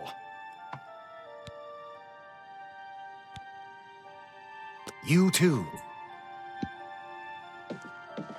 I shouldn't have pushed so hard. My name is Selena Arania. I'm a Mages Guild journeyman. Rumor. Well, sometimes I feel we're not welcome here. The Nords don't like Heartlanders very much. Can I interest you in some of my wares? Mage's Guild. Volinaro has a twisted sense of humor, but he also has a few nice spells up his sleeve. If you want to summon a bound sword, talk to him. Rumors. Necromancy may be legal in Cyrodiil, but few will openly admit to practicing it now that the Mages Guild has banned it. Take your time. I offer the finest goods and lowest prices in all Cyrodiil. I have a lot to sell here. That's just not reasonable. You need to make a better offer. That's just not reasonable.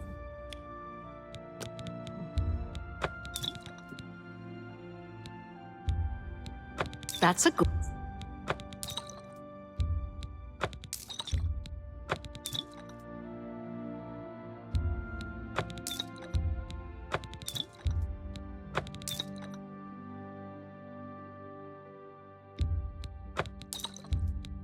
You've made a good bit of gold.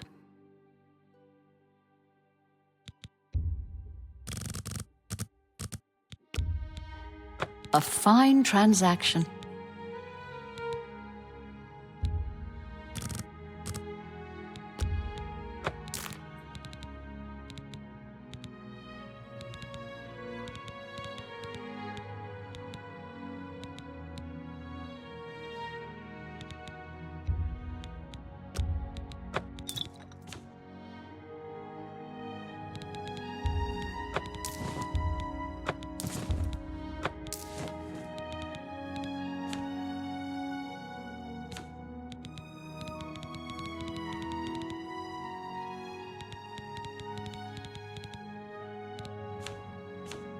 Another satisfied customer. Have a look around. You won't find better prices in all Tamriel.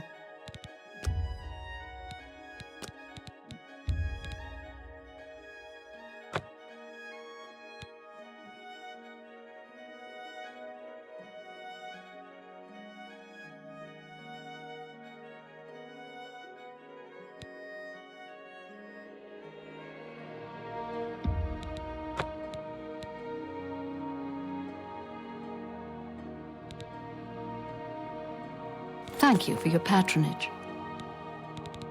Farewell.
Someone who wants those scales as quest items, so I'm not going to spend them on alchemy.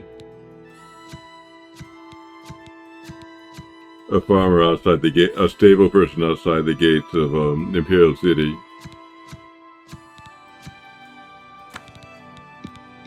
Well, I'll talk to you at some point.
Well met, guildmate. Hello. Any new? What? Only quality goods for sale here. What can I interest you in?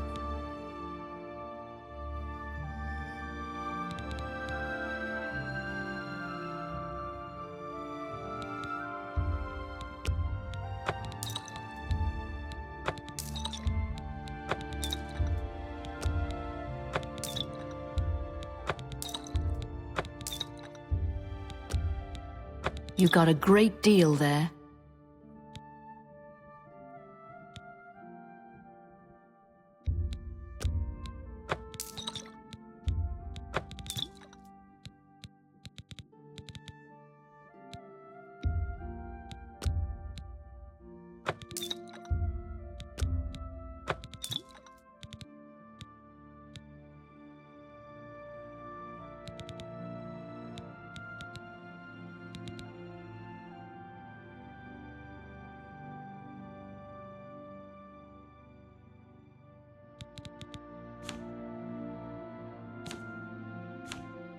Thank you for your business.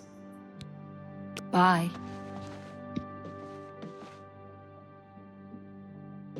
Why, hello there. You must be new. Oh, it's so nice to see new faces in the guild. If you ever need anything, just let me know. I have friends in all sorts of high places, you know, so I can get things done that others can't. And if I can do anything for you, I'd be happy to. Someday, maybe you could return the favor. Arcane University.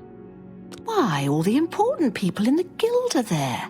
Archmage Traven lives there, in the tower. It's a fabulous place.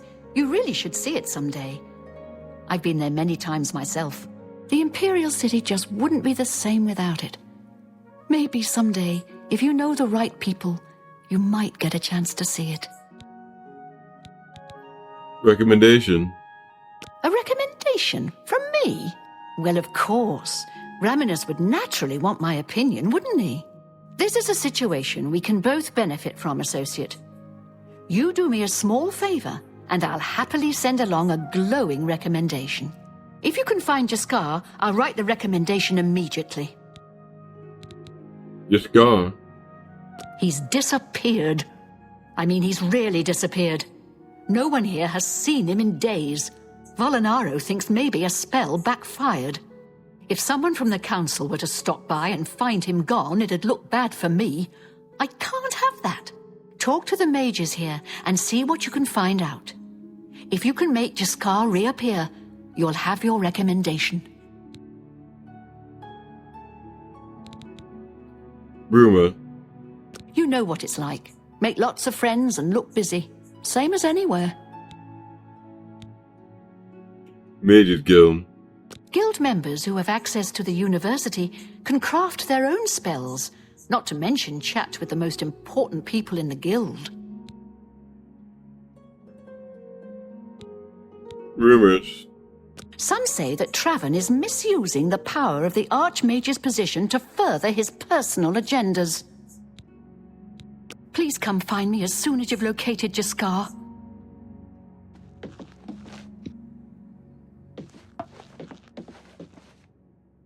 I have to find Jaskar, who disappeared.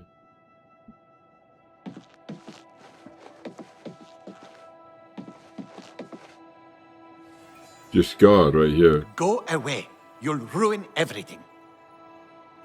Go away. You'll ruin everything. Go away. You'll ruin... It just stood there, holding its tail and whispering. What did it say?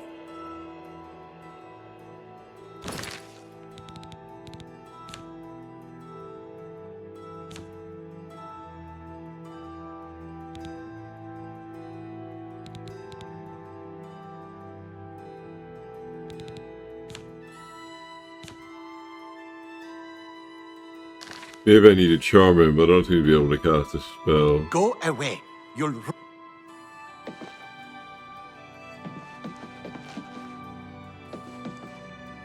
The sun and... Any luck finding Jaskar? Please come find me as soon as you've located Jaskar. A pleasure to speak with you. Jaskar? You want to find Jaskar? All right, I think I can help with that. But you have to agree to do something for me first. And whatever you do, you can't tell Jean about it, all right? Okay, what is it? That's the spirit. You help me pull off a little prank, and I'll help you find Jaskar. Prank. Really? You're going to love this. I'll teach you a spell to unlock things.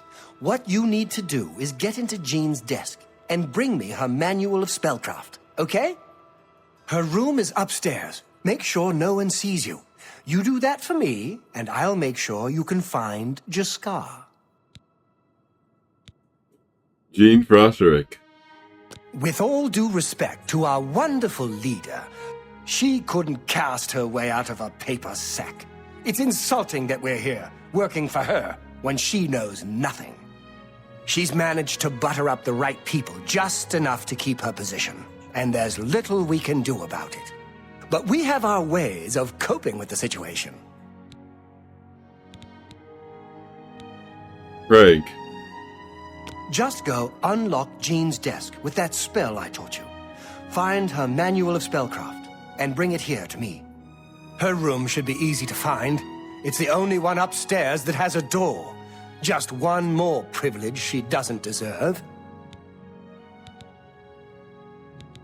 Have a look at my wares. I'm sure there's something to suit you. Let me know when you're done with that little task.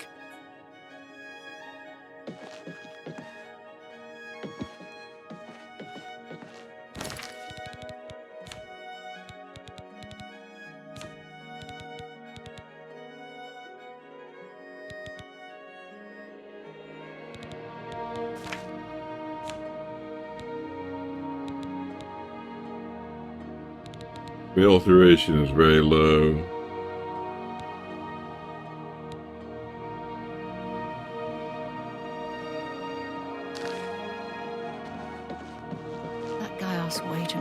I can't actually cast that spell. I'm just gonna use lockpick. Actually, no, I can use it.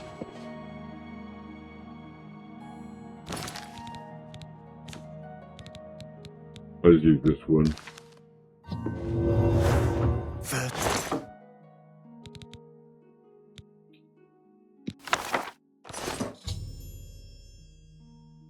I have Gene's manual of spellcraft. I need to deliver it to Bolonaro. The blue plates are nice, but the brown ones seem to last longer.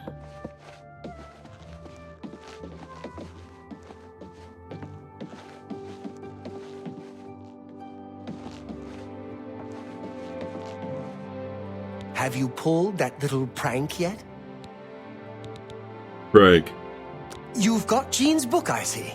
All right then, I'll just take that from you. Meet me in the living quarters just after 10 p.m. Living quarters just after 10 p.m. It's about 12 hours. I'll just, I don't know, I'll use a bed.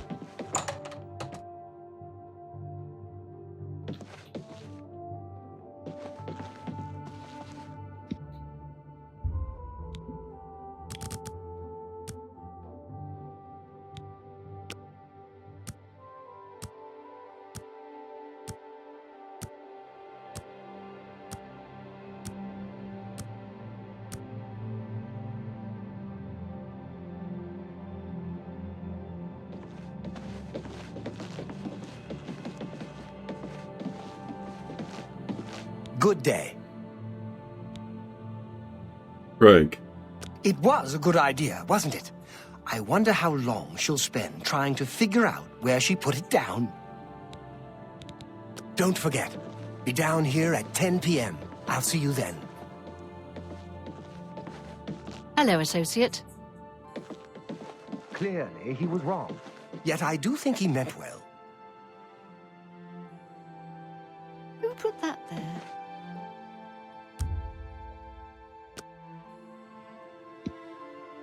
It just stood there, holding its tail and whispering. What did it say? That guy asked way too many questions.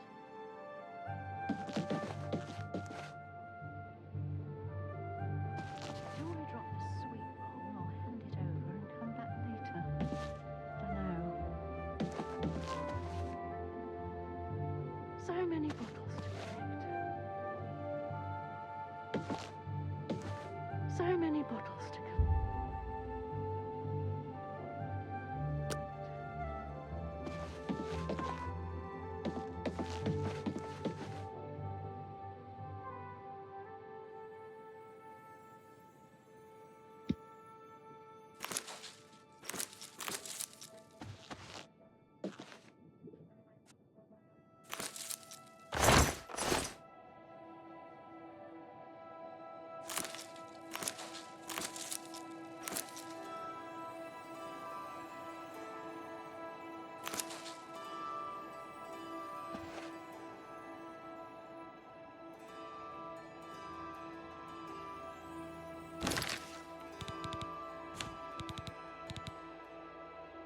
I'll hit 1 and 2 in this series.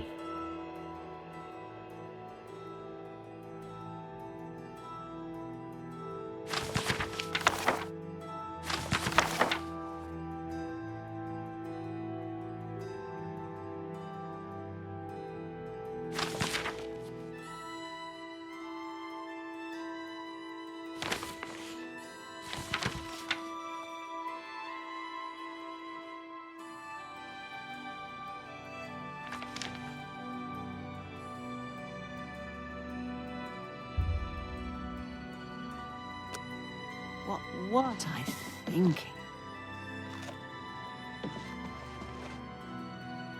Hello, associate.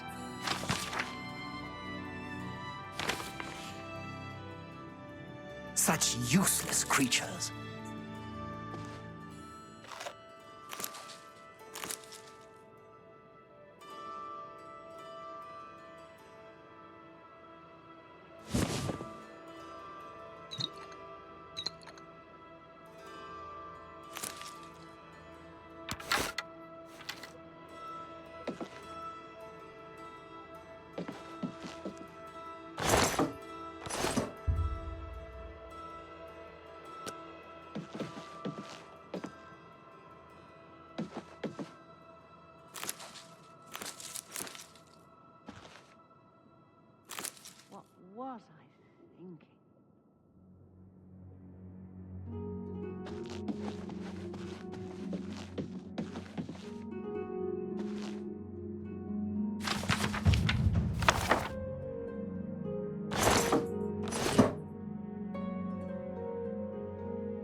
should say.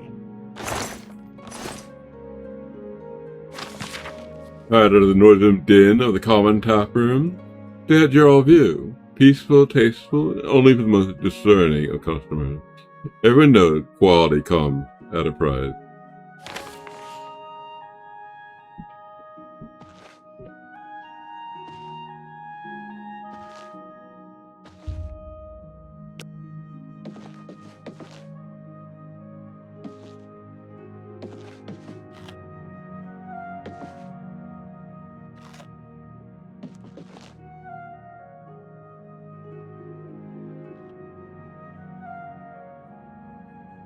Do I drop the sweet roll or hand The it sun over and come back moons later? transform day to night. No. But what transforms the mind?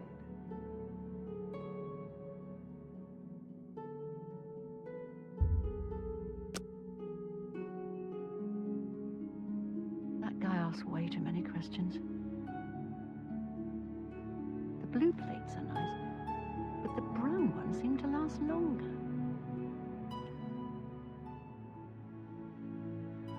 What was I thinking? The blue plates are nice, but the brown ones seem to last longer.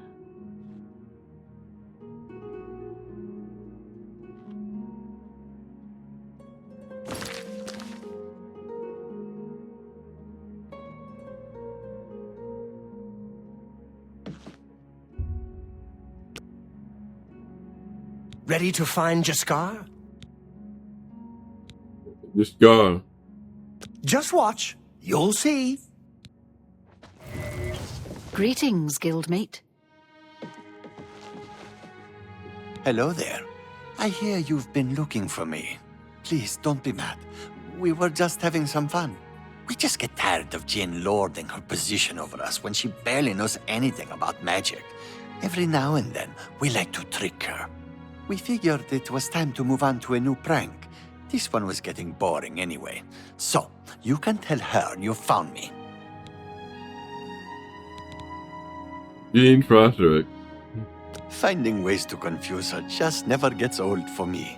It's good practice of our skills too, but it's mostly just funny. Goodbye.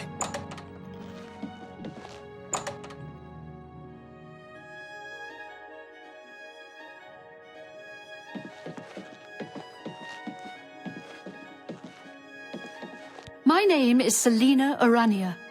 I'm a Mages Guild. Bye.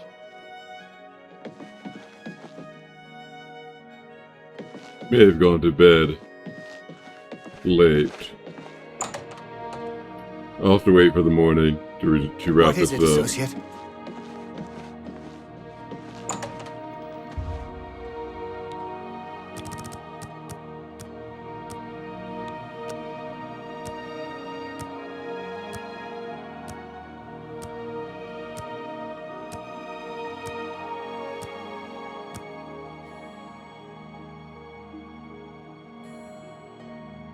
What is it, associate?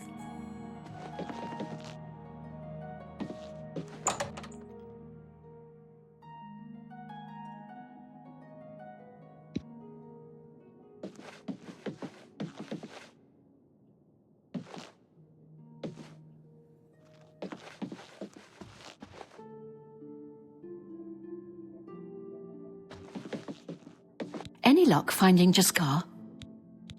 Jaskar. Found him, did you? Well, I suppose that's good. You'll have to forgive me. I seem to have misplaced something. Yes, well, let's never mind that. You've fulfilled your end of the bargain, though, so I'll fulfill mine. Ramanus will have my recommendation. And don't you forget about me once you've finished your training. I'm sure we can help each other out. You too.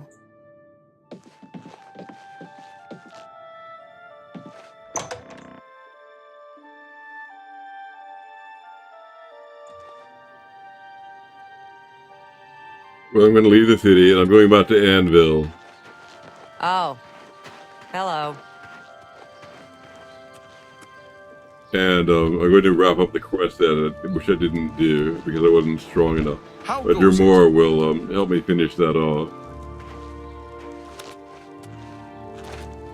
Fighters Guild members. I can imagine he's a good teacher. The Fighters Guild should be proud of him.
Now, what was it? It was a farmhouse.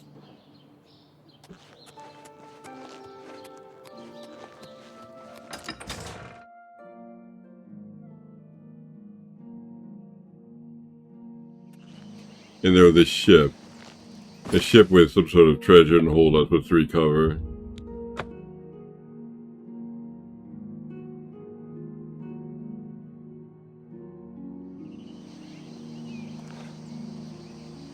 This is the farmhouse.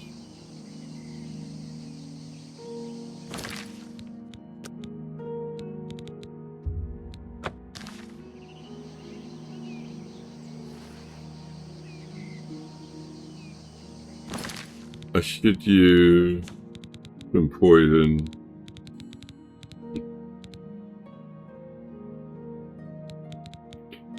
Don't seem to have any.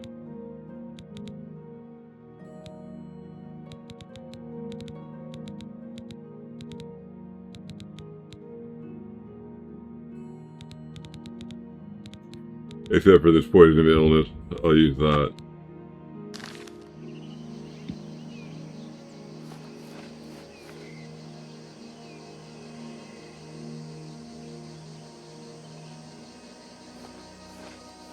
Guess I'll have to get permission to go again.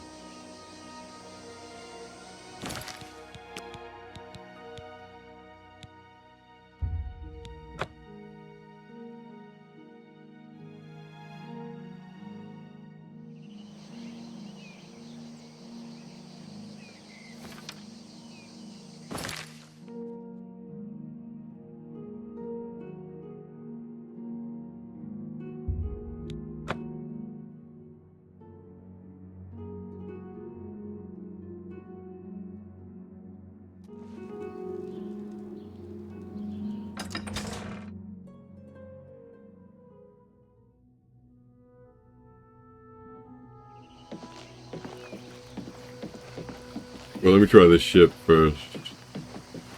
What's going on with you? I heard there's some goblins about this. Oh, you've returned. I do hope you have good news.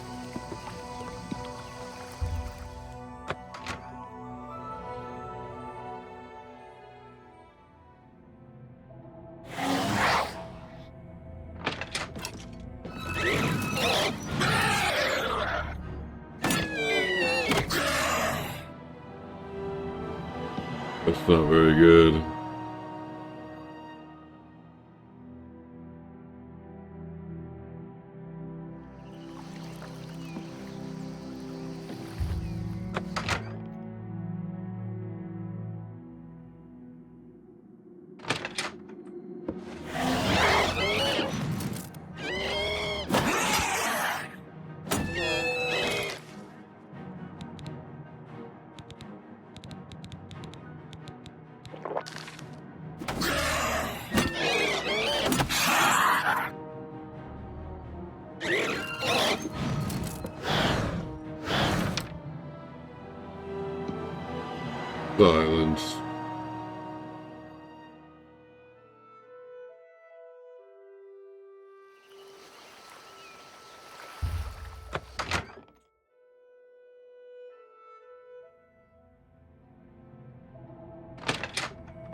Dark and deep.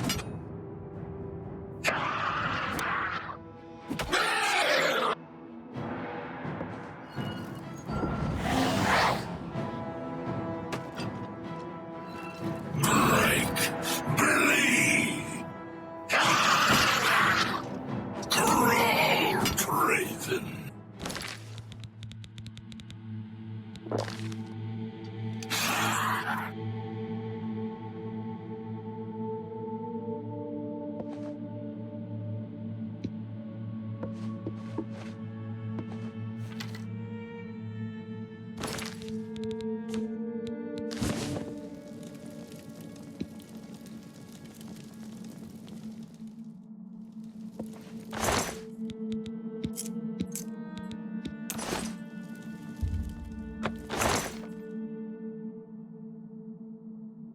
Base ring of nihilism. Resist magic and stealth. 11%. I'll take that. Then go with my feather ring, which lightens my load.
That is definitely a dereliction of duty.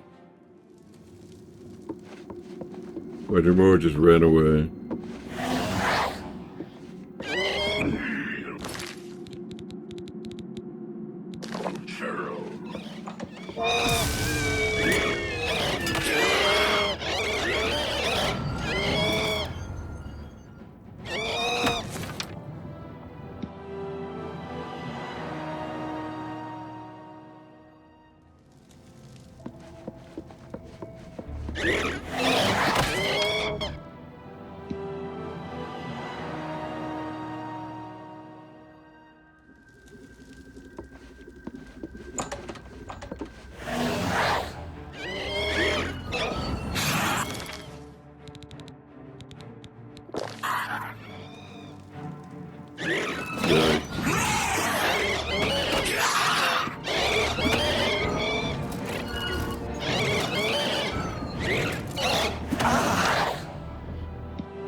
I'm gonna try another monster. I'm gonna summon a flame astronaut.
It's very difficult.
Let's see if the repulsion dead spell works on them.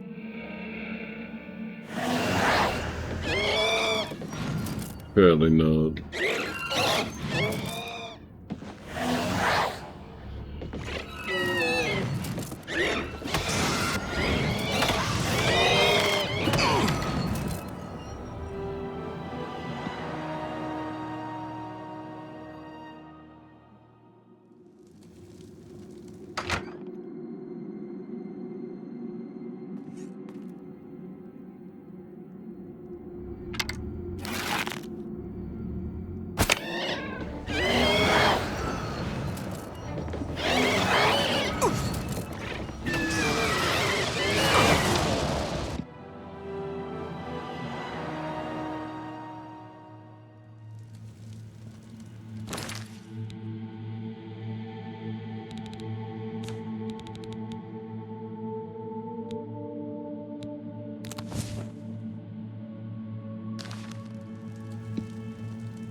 Here's the crystal ball.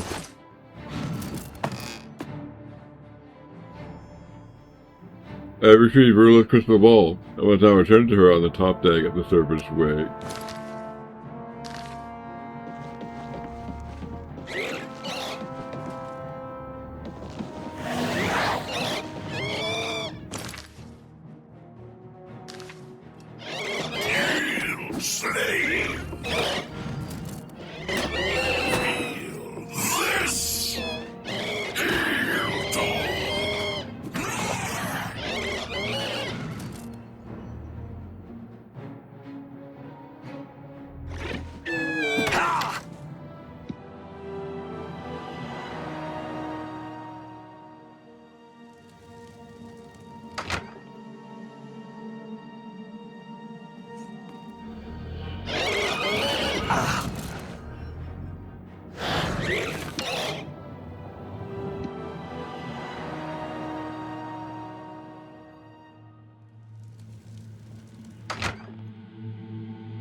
You did it!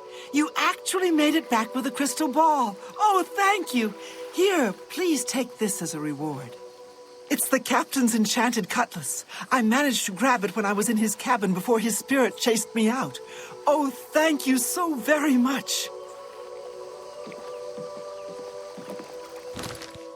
I finished that quest.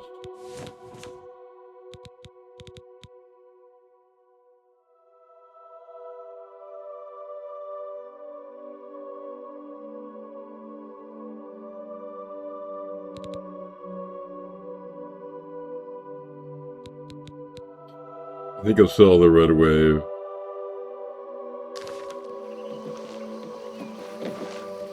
Treasure has to be true. I wonder if the first count of Anvil found it. That's the item I got as a reward. What's the news from the other parts?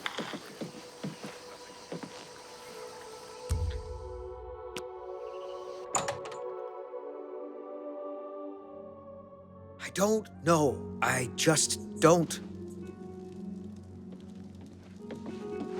From where do you hail? What do you want? Be seeing you.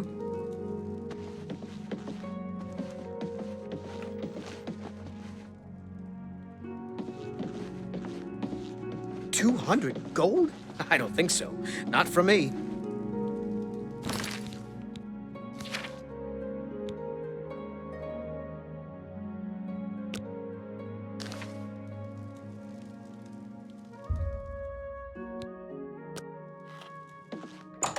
I think this farmhouse is supposed to be at the farmhouse at night, so go away for night and then try the farmhouse again.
I see you took...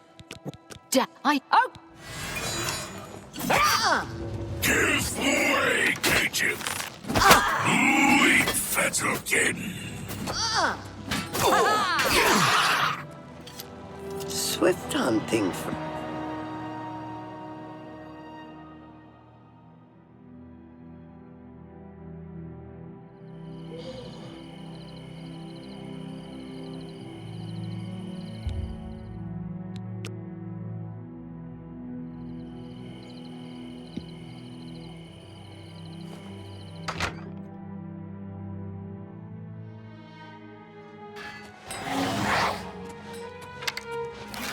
By the Nine Divines! Assault! Assault!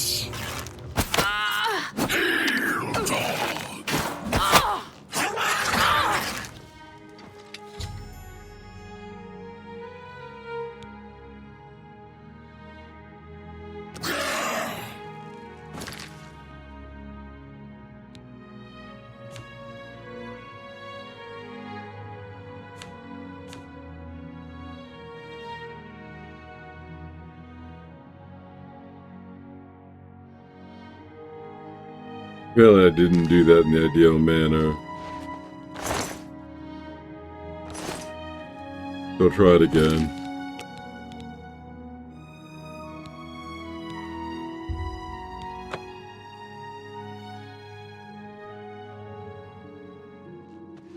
I see you took us up. What? Oh! That's a better elf.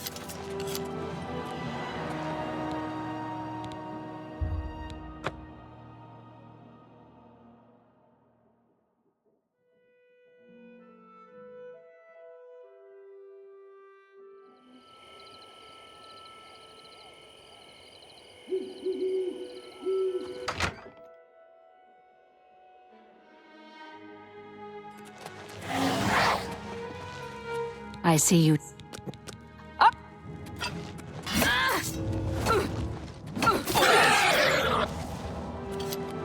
Hi there.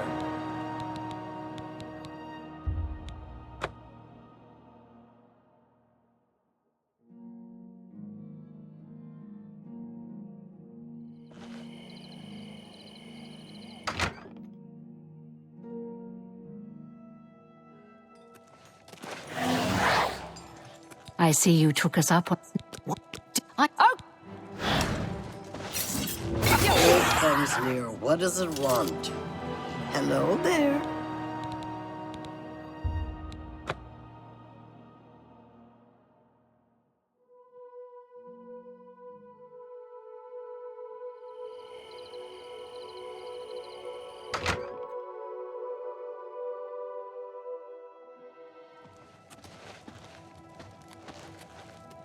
I see you took us up. Oh!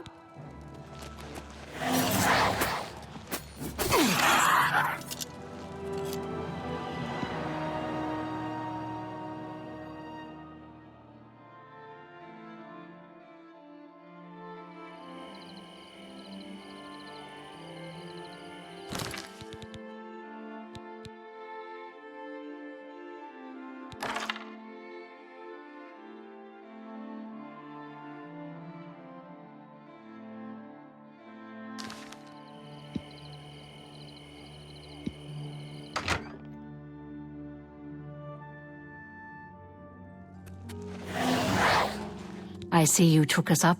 What? Damn! Oh! Die, sir. I give up. Don't hurt me! Don't hurt me! Don't hurt me.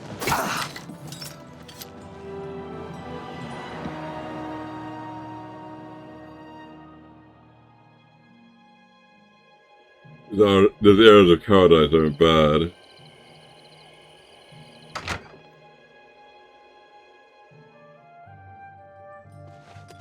I see you took us. What? Up! Take that!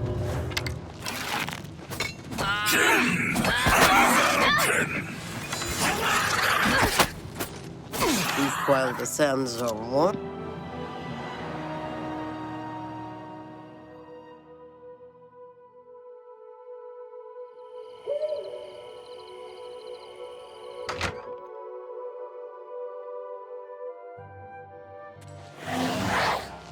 I see.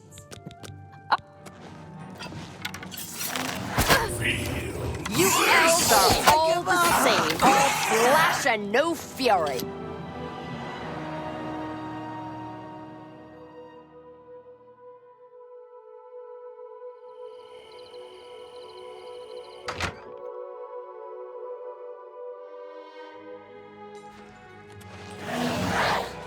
I see you took us up on our... Oh!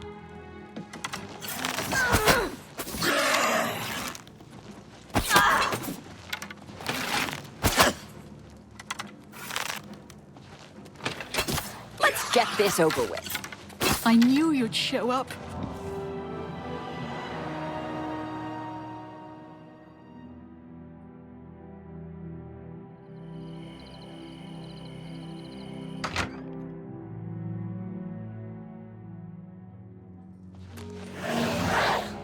I see you took us up. Oh!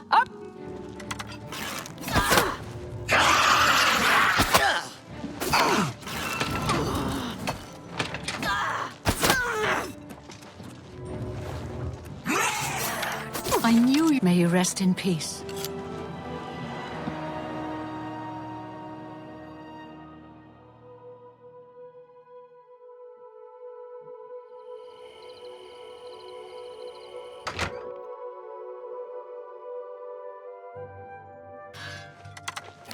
I see you took us... No. What? What are you talking... Oh!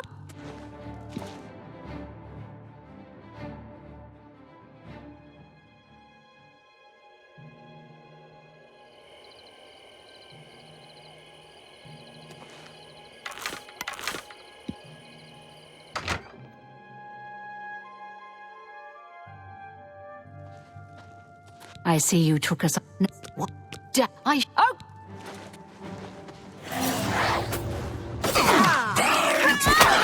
Good evening.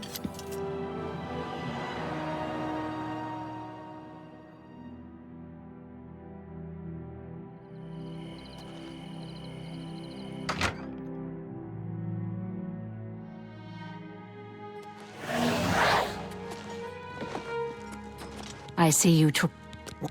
Oh!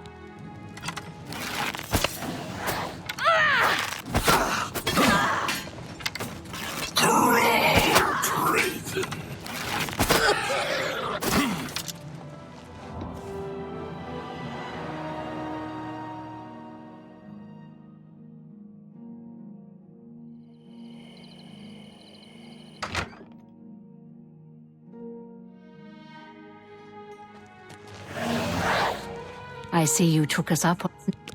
Damn. Oh!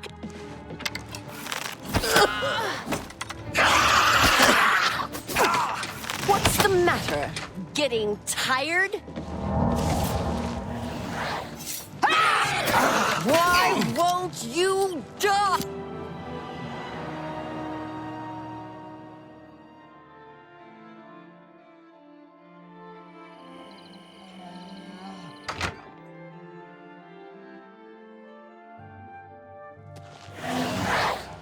I see you took us up. No.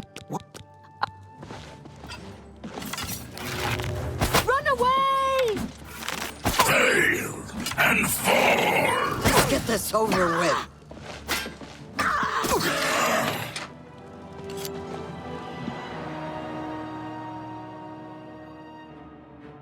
Look out!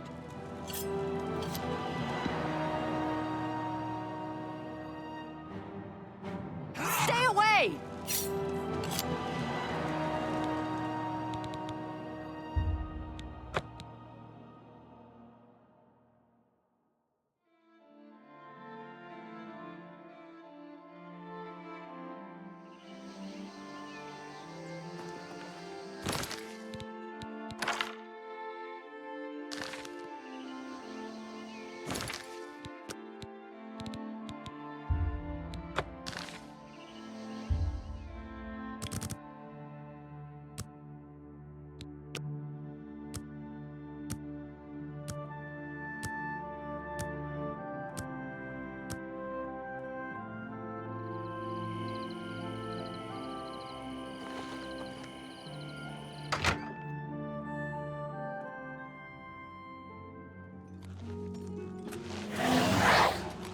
I see you took us up.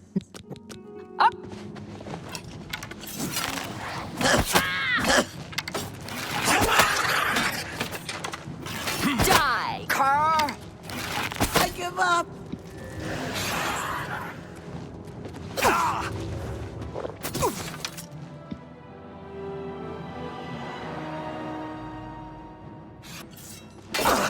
Hello? When you visit a way shrine of Zenithar, and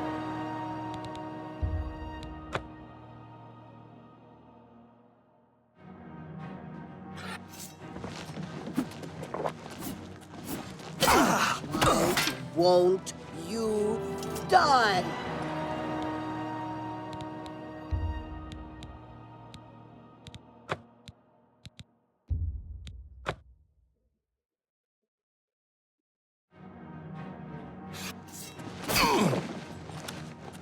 You I'm elves just are warming all up, the you same, pathetic all worm. flash and no fury. Things no. orcs don't ride horses.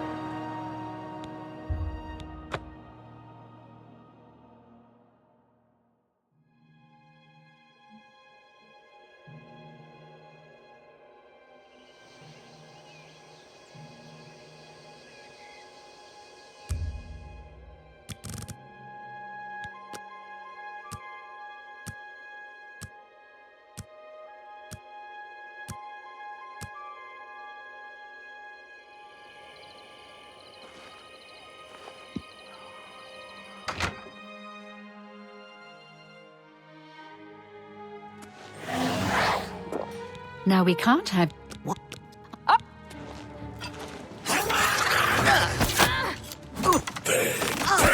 hurt me! Give way, cages! This is the part where you fall down and bleed to death.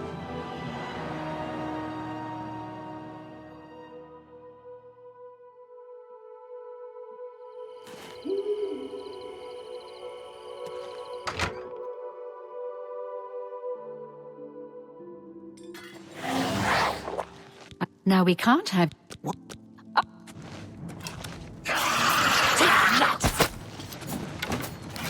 I give up!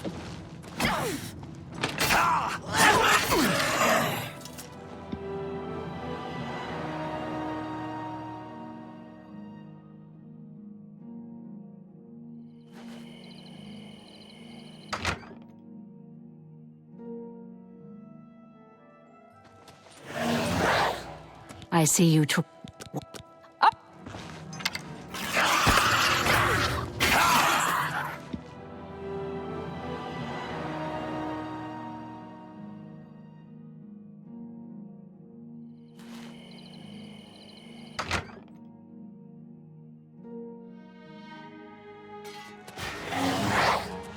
I see you took... Oh!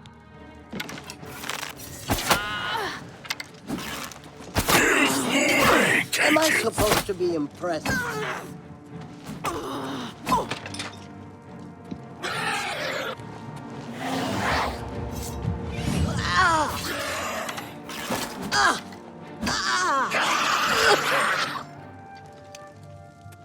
I finally defeated them.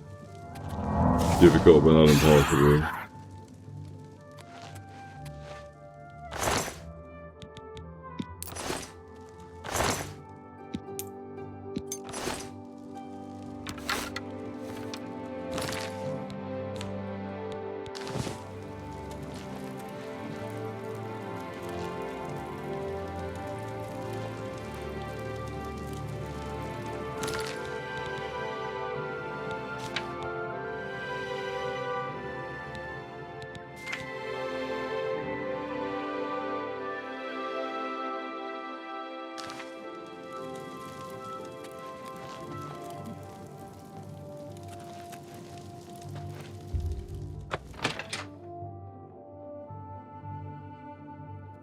Showing your face was the last mistake you'll ever make.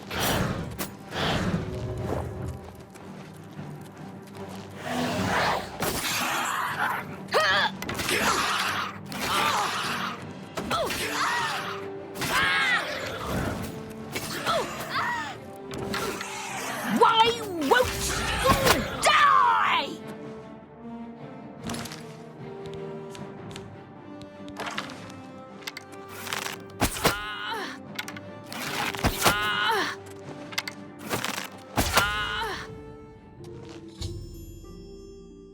The siren's deception. After entering the farmhouse, I encountered Faustina, who tried to entice me to remove my weapons, armor, and clothing and place them aside.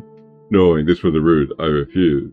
She yelled out, and the rest of the gang entered the room fully armed and ready for battle. I had no choice but to kill them.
I'm looking for someone's ring that's supposed to be here.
Hello.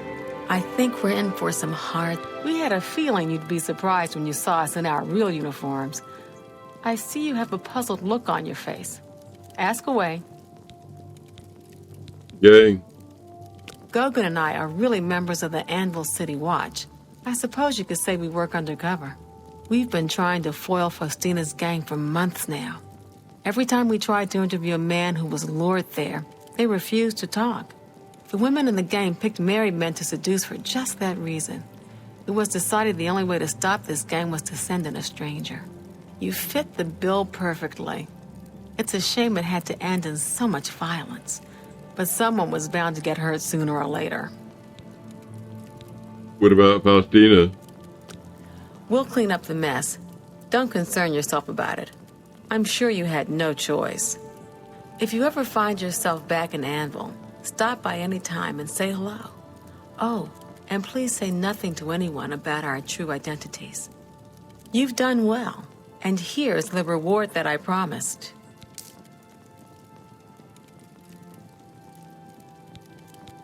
It seemed to be done here. Don't spend all the money from the reward in one place. Got a lot to do here. We can talk later in Anvil. Little busy right now. Got your mess to clean up.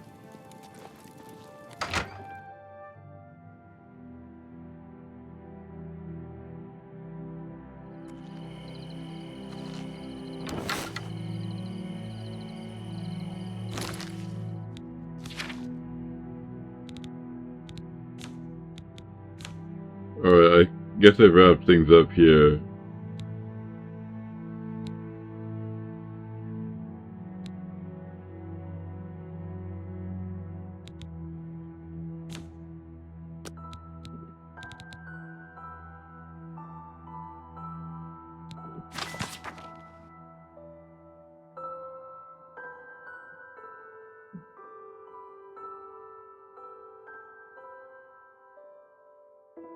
So that means I took the hard ending.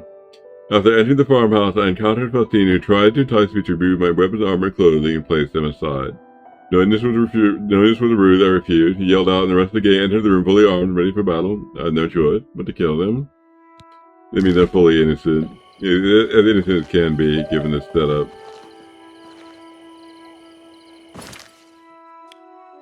Alright, I'm gonna go on trying to join the Mages Guild.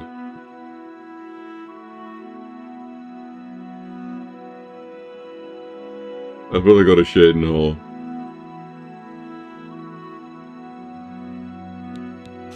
Unless I have stuff to spell.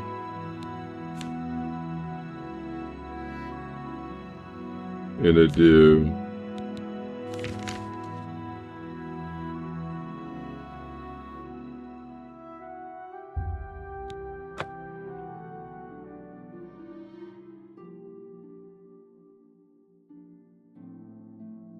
Yes? Yeah, so I need to gain a level also.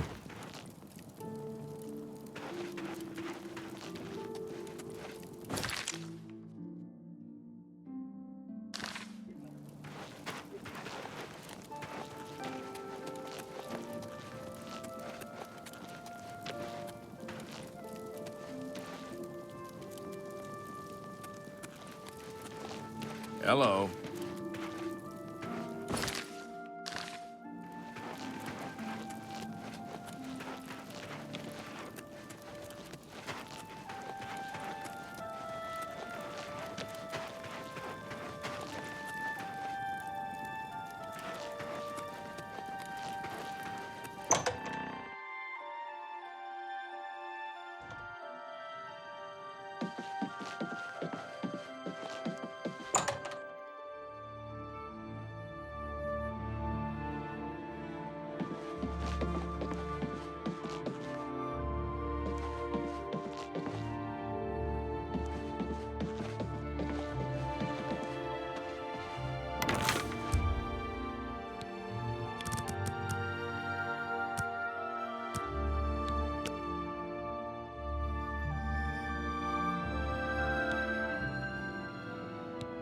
You ascended to level 9. So that's how it works. You fly along, putting one foot before the other, look up, and suddenly there you are.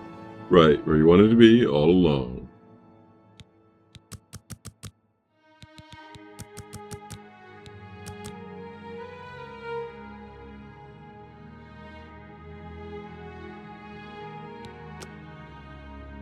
You sleep rather soundly for a murderer.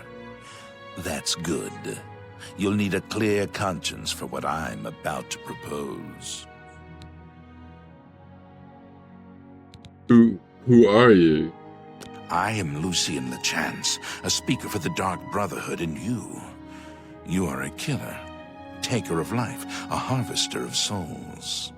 Your work, your deathcraft, pleases the Night Mother, and so I come to you with an offering.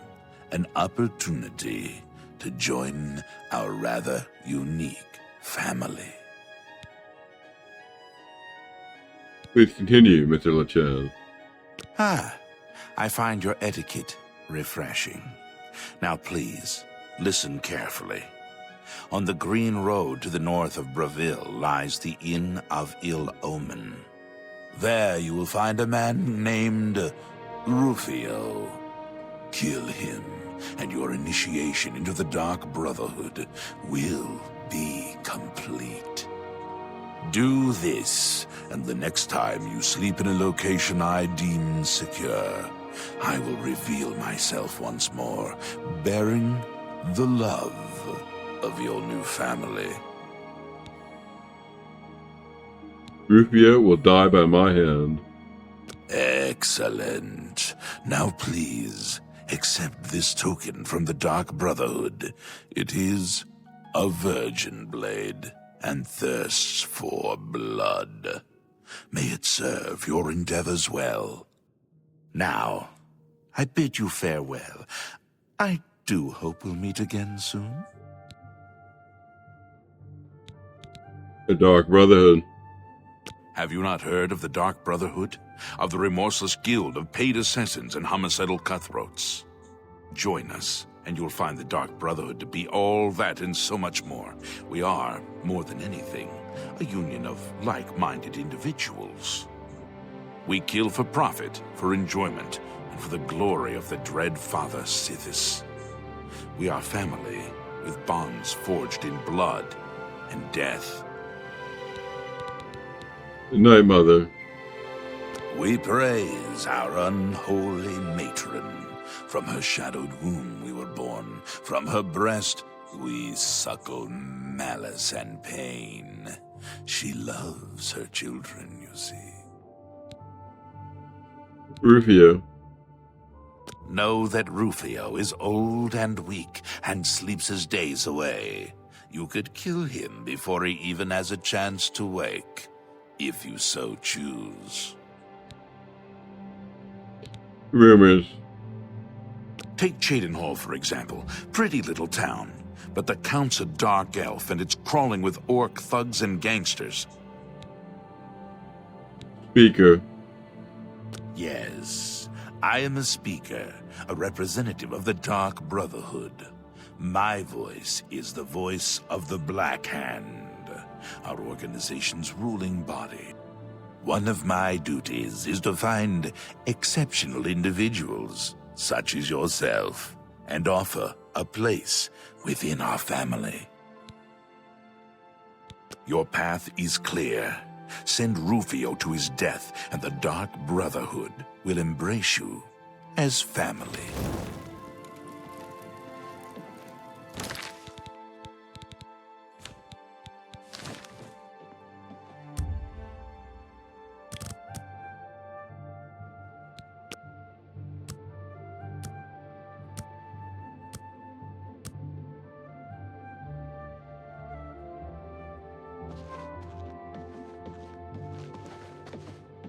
Greetings, guildmate.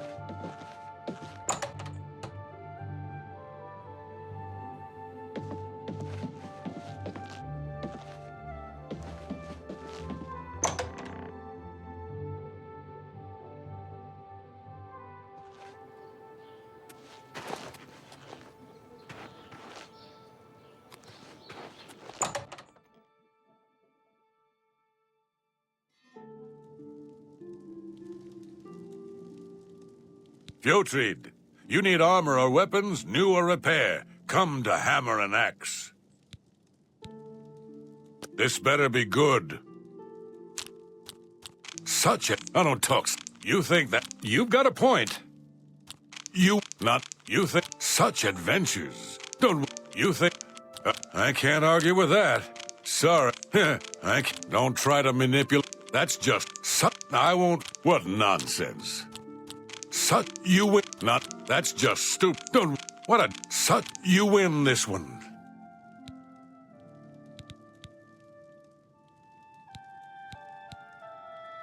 Armor, weapons, I have it all. How may I help you?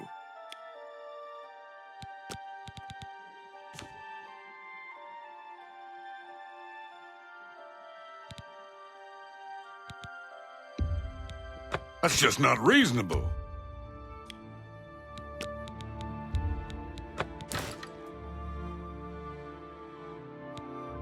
I think I can get more of a red wave than 800 gold.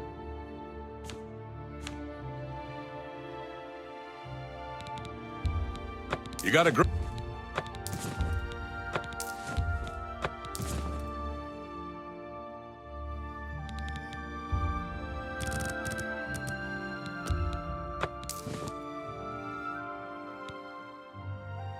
A pleasure to serve you.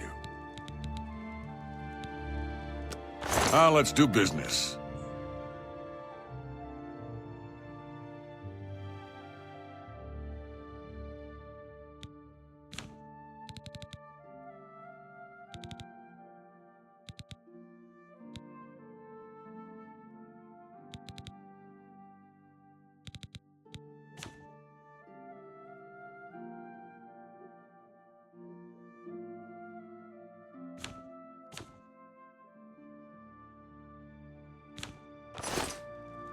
Bye.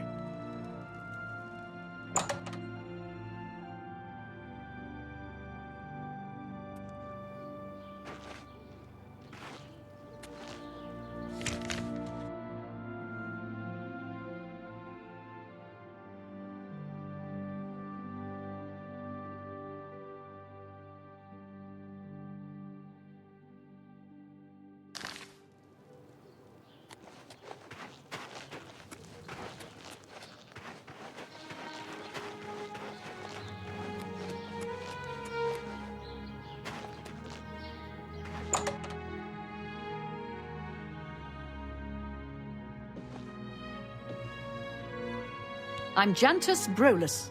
I'm the illusion trainer. Goodbye. I haven't seen that before. I'm Ulfin, the light armor trainer. Skjorda and I run North Winds. Please excuse us. We had a little drink up last night. Still a little muzzy. Only quality goods for sale here. What can I interest you in? This guy will offer me 1,000 for Red Wave. I think I might just take it.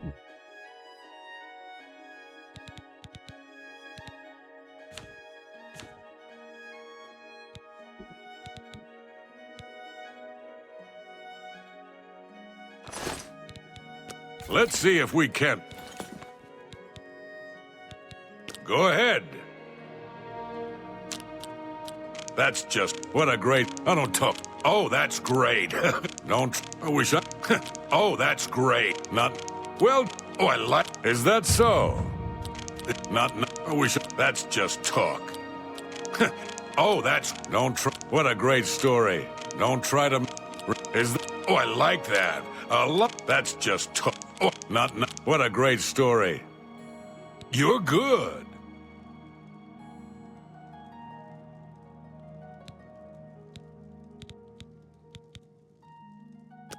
Can I interest you in some of my wares?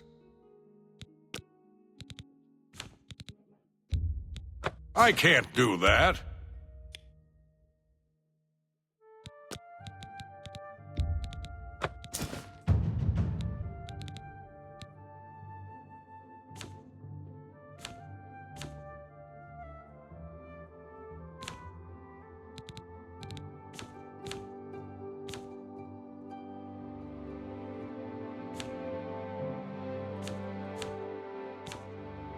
A pleasure to serve you. Goodbye. What do you want? There's much I can show you.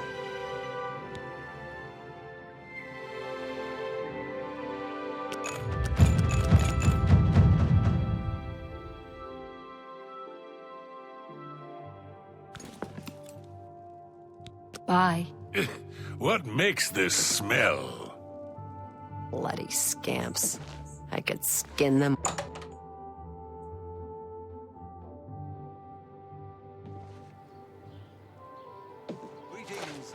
Oh, I guess I'm ready to move along now.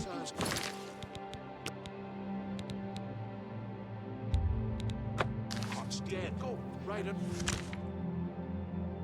the noses of the Imperial Guard. I just don't think about it. The Elder Council will take care of things.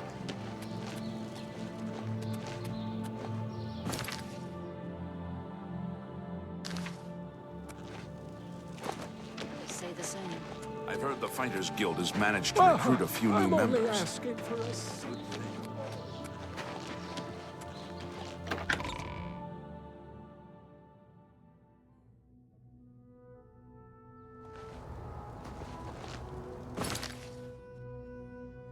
I'm going to go on to Shaden Hall, try to conduct business there.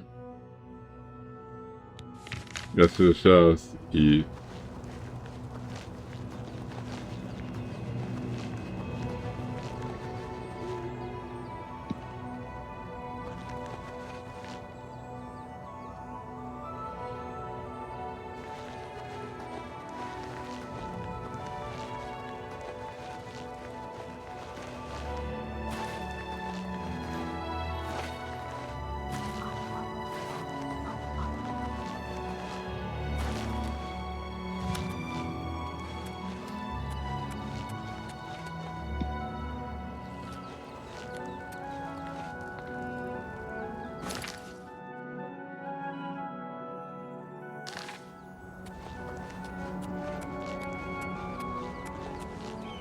The road is very indirect. So I'm just gonna cut across the mountains.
We're mine here.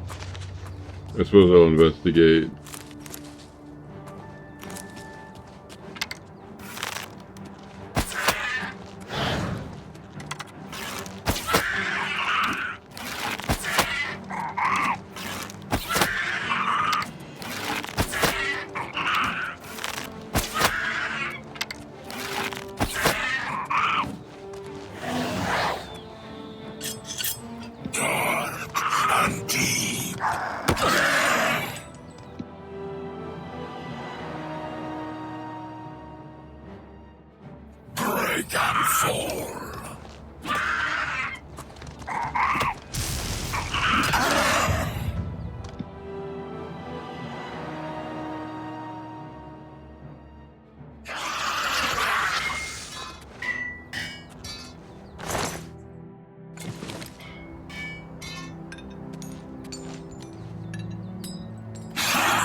My trophy smithing. Tin and Valkin.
trophy.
And fall.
Oh, what?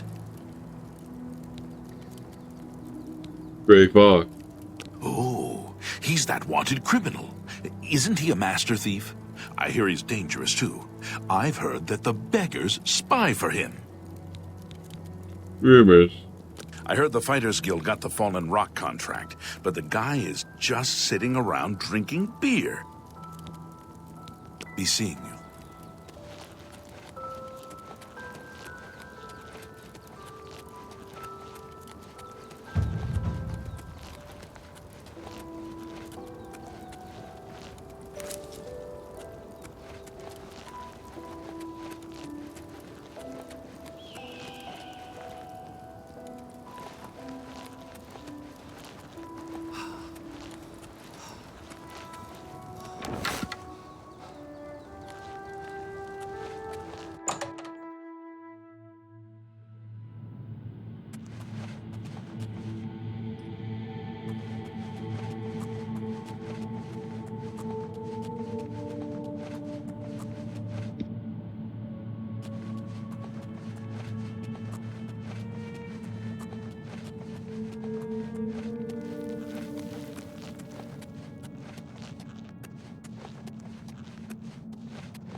Seems to me like it's a quality.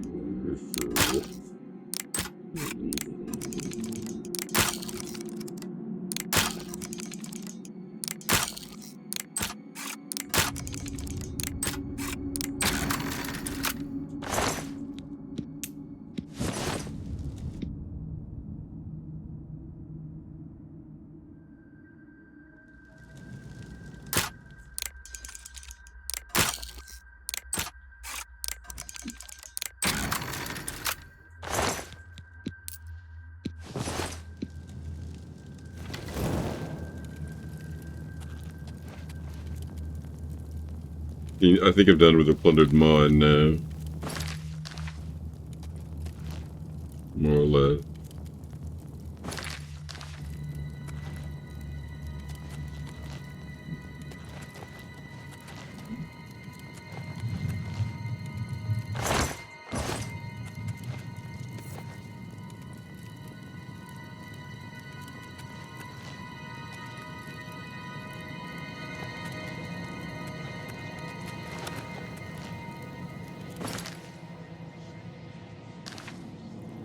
I've already to wrap up for today. I'm out of time.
Okay, I'm done today, but I'm going to read a bit before I quit.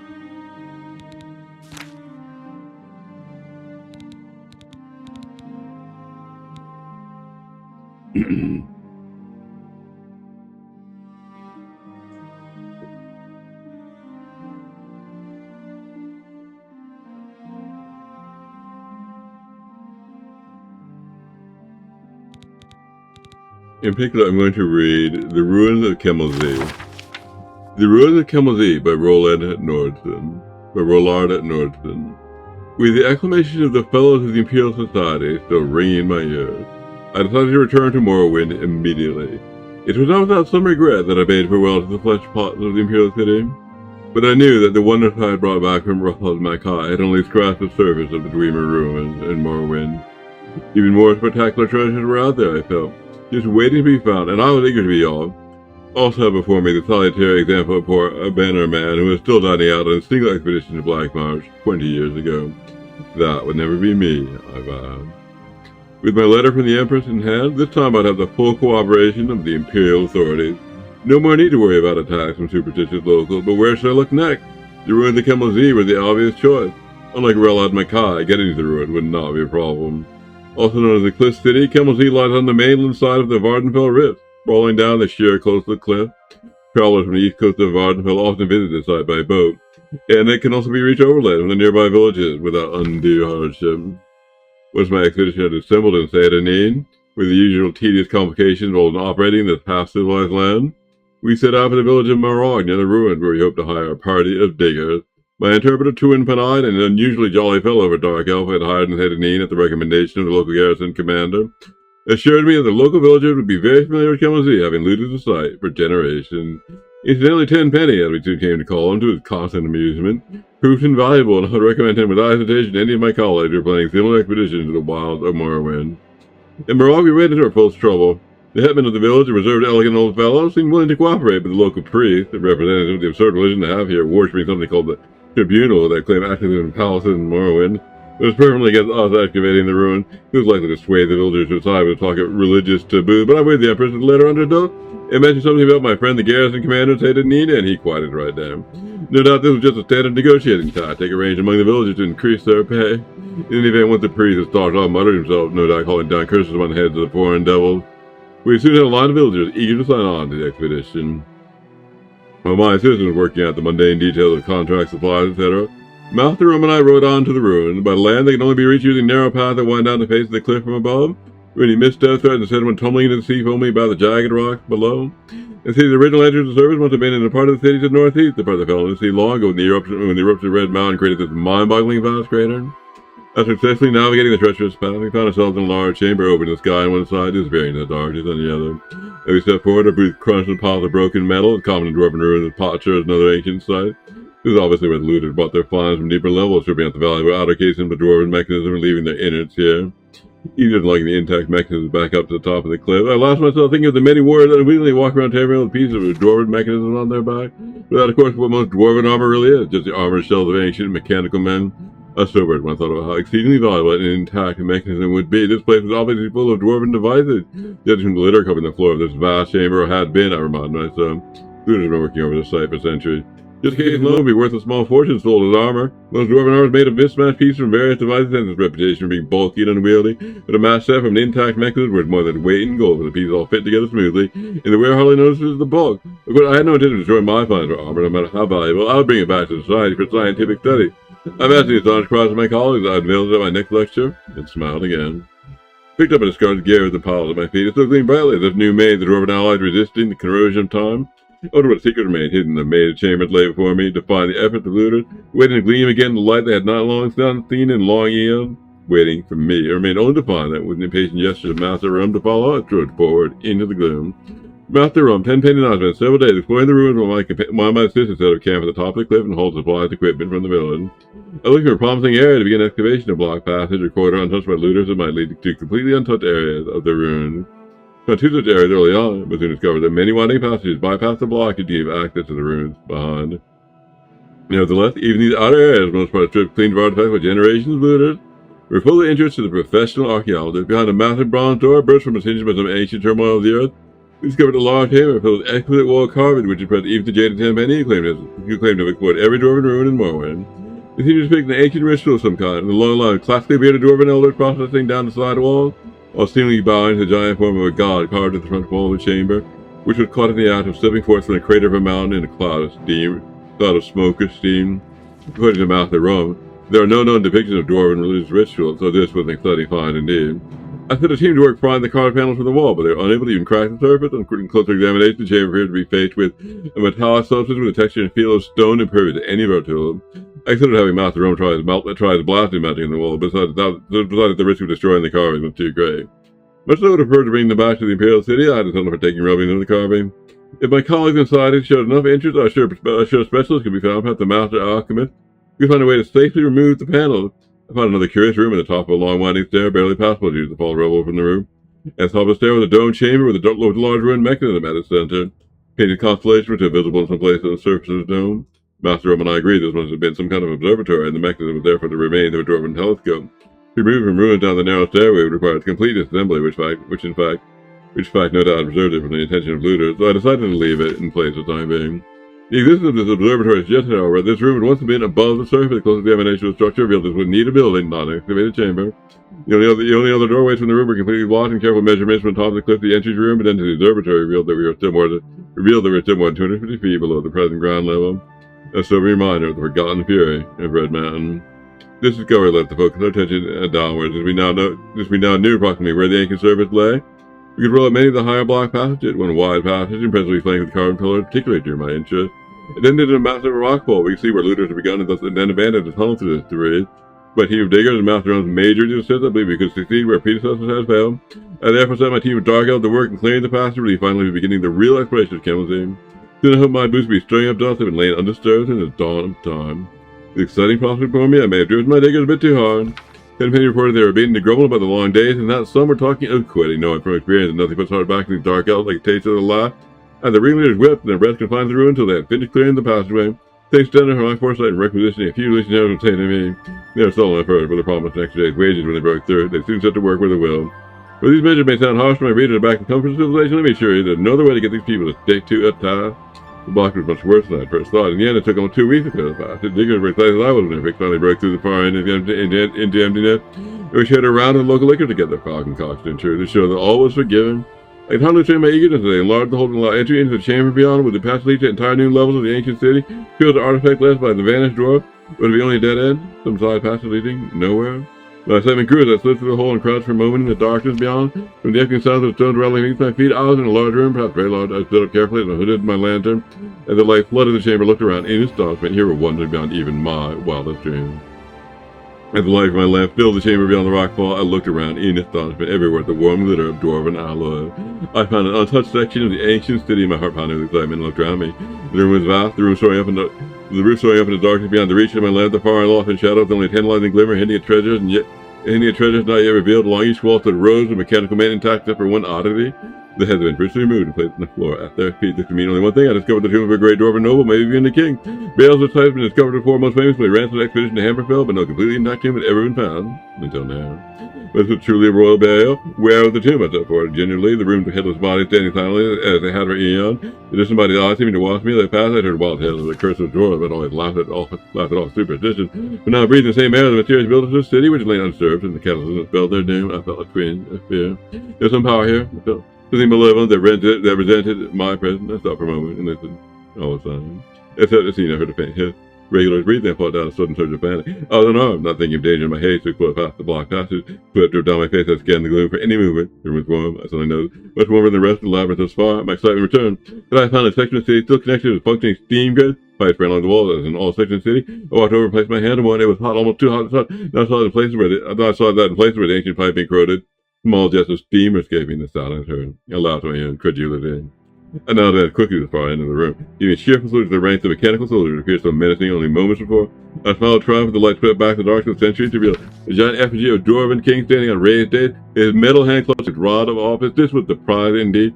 I circled the days slowly, admiring the craftsmanship of the ancient dwarf.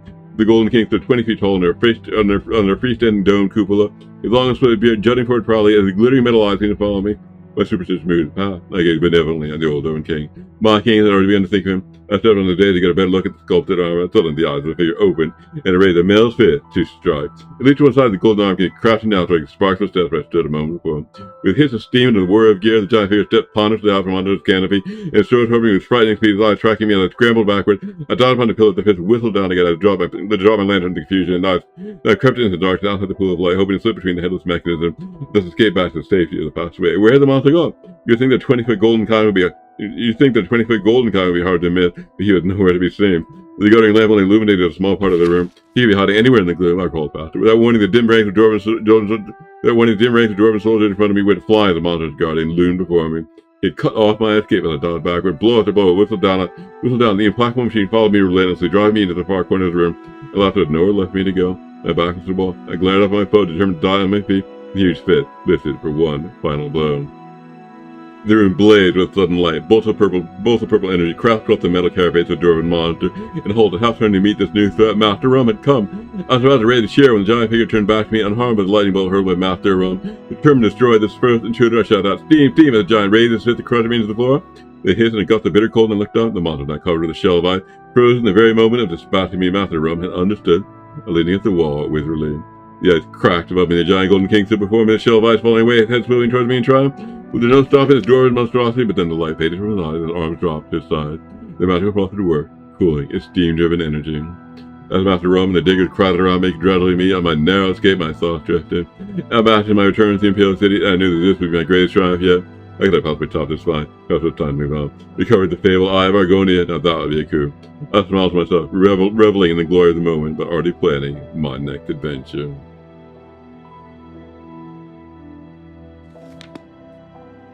Alright, I'm David E. from Larkin, and I'm done for today. Saturday. This will appear at 6 p.m. and the next one will appear Monday at 6 p.m. This is Saturday, August 22nd, 2026. And that's all for now.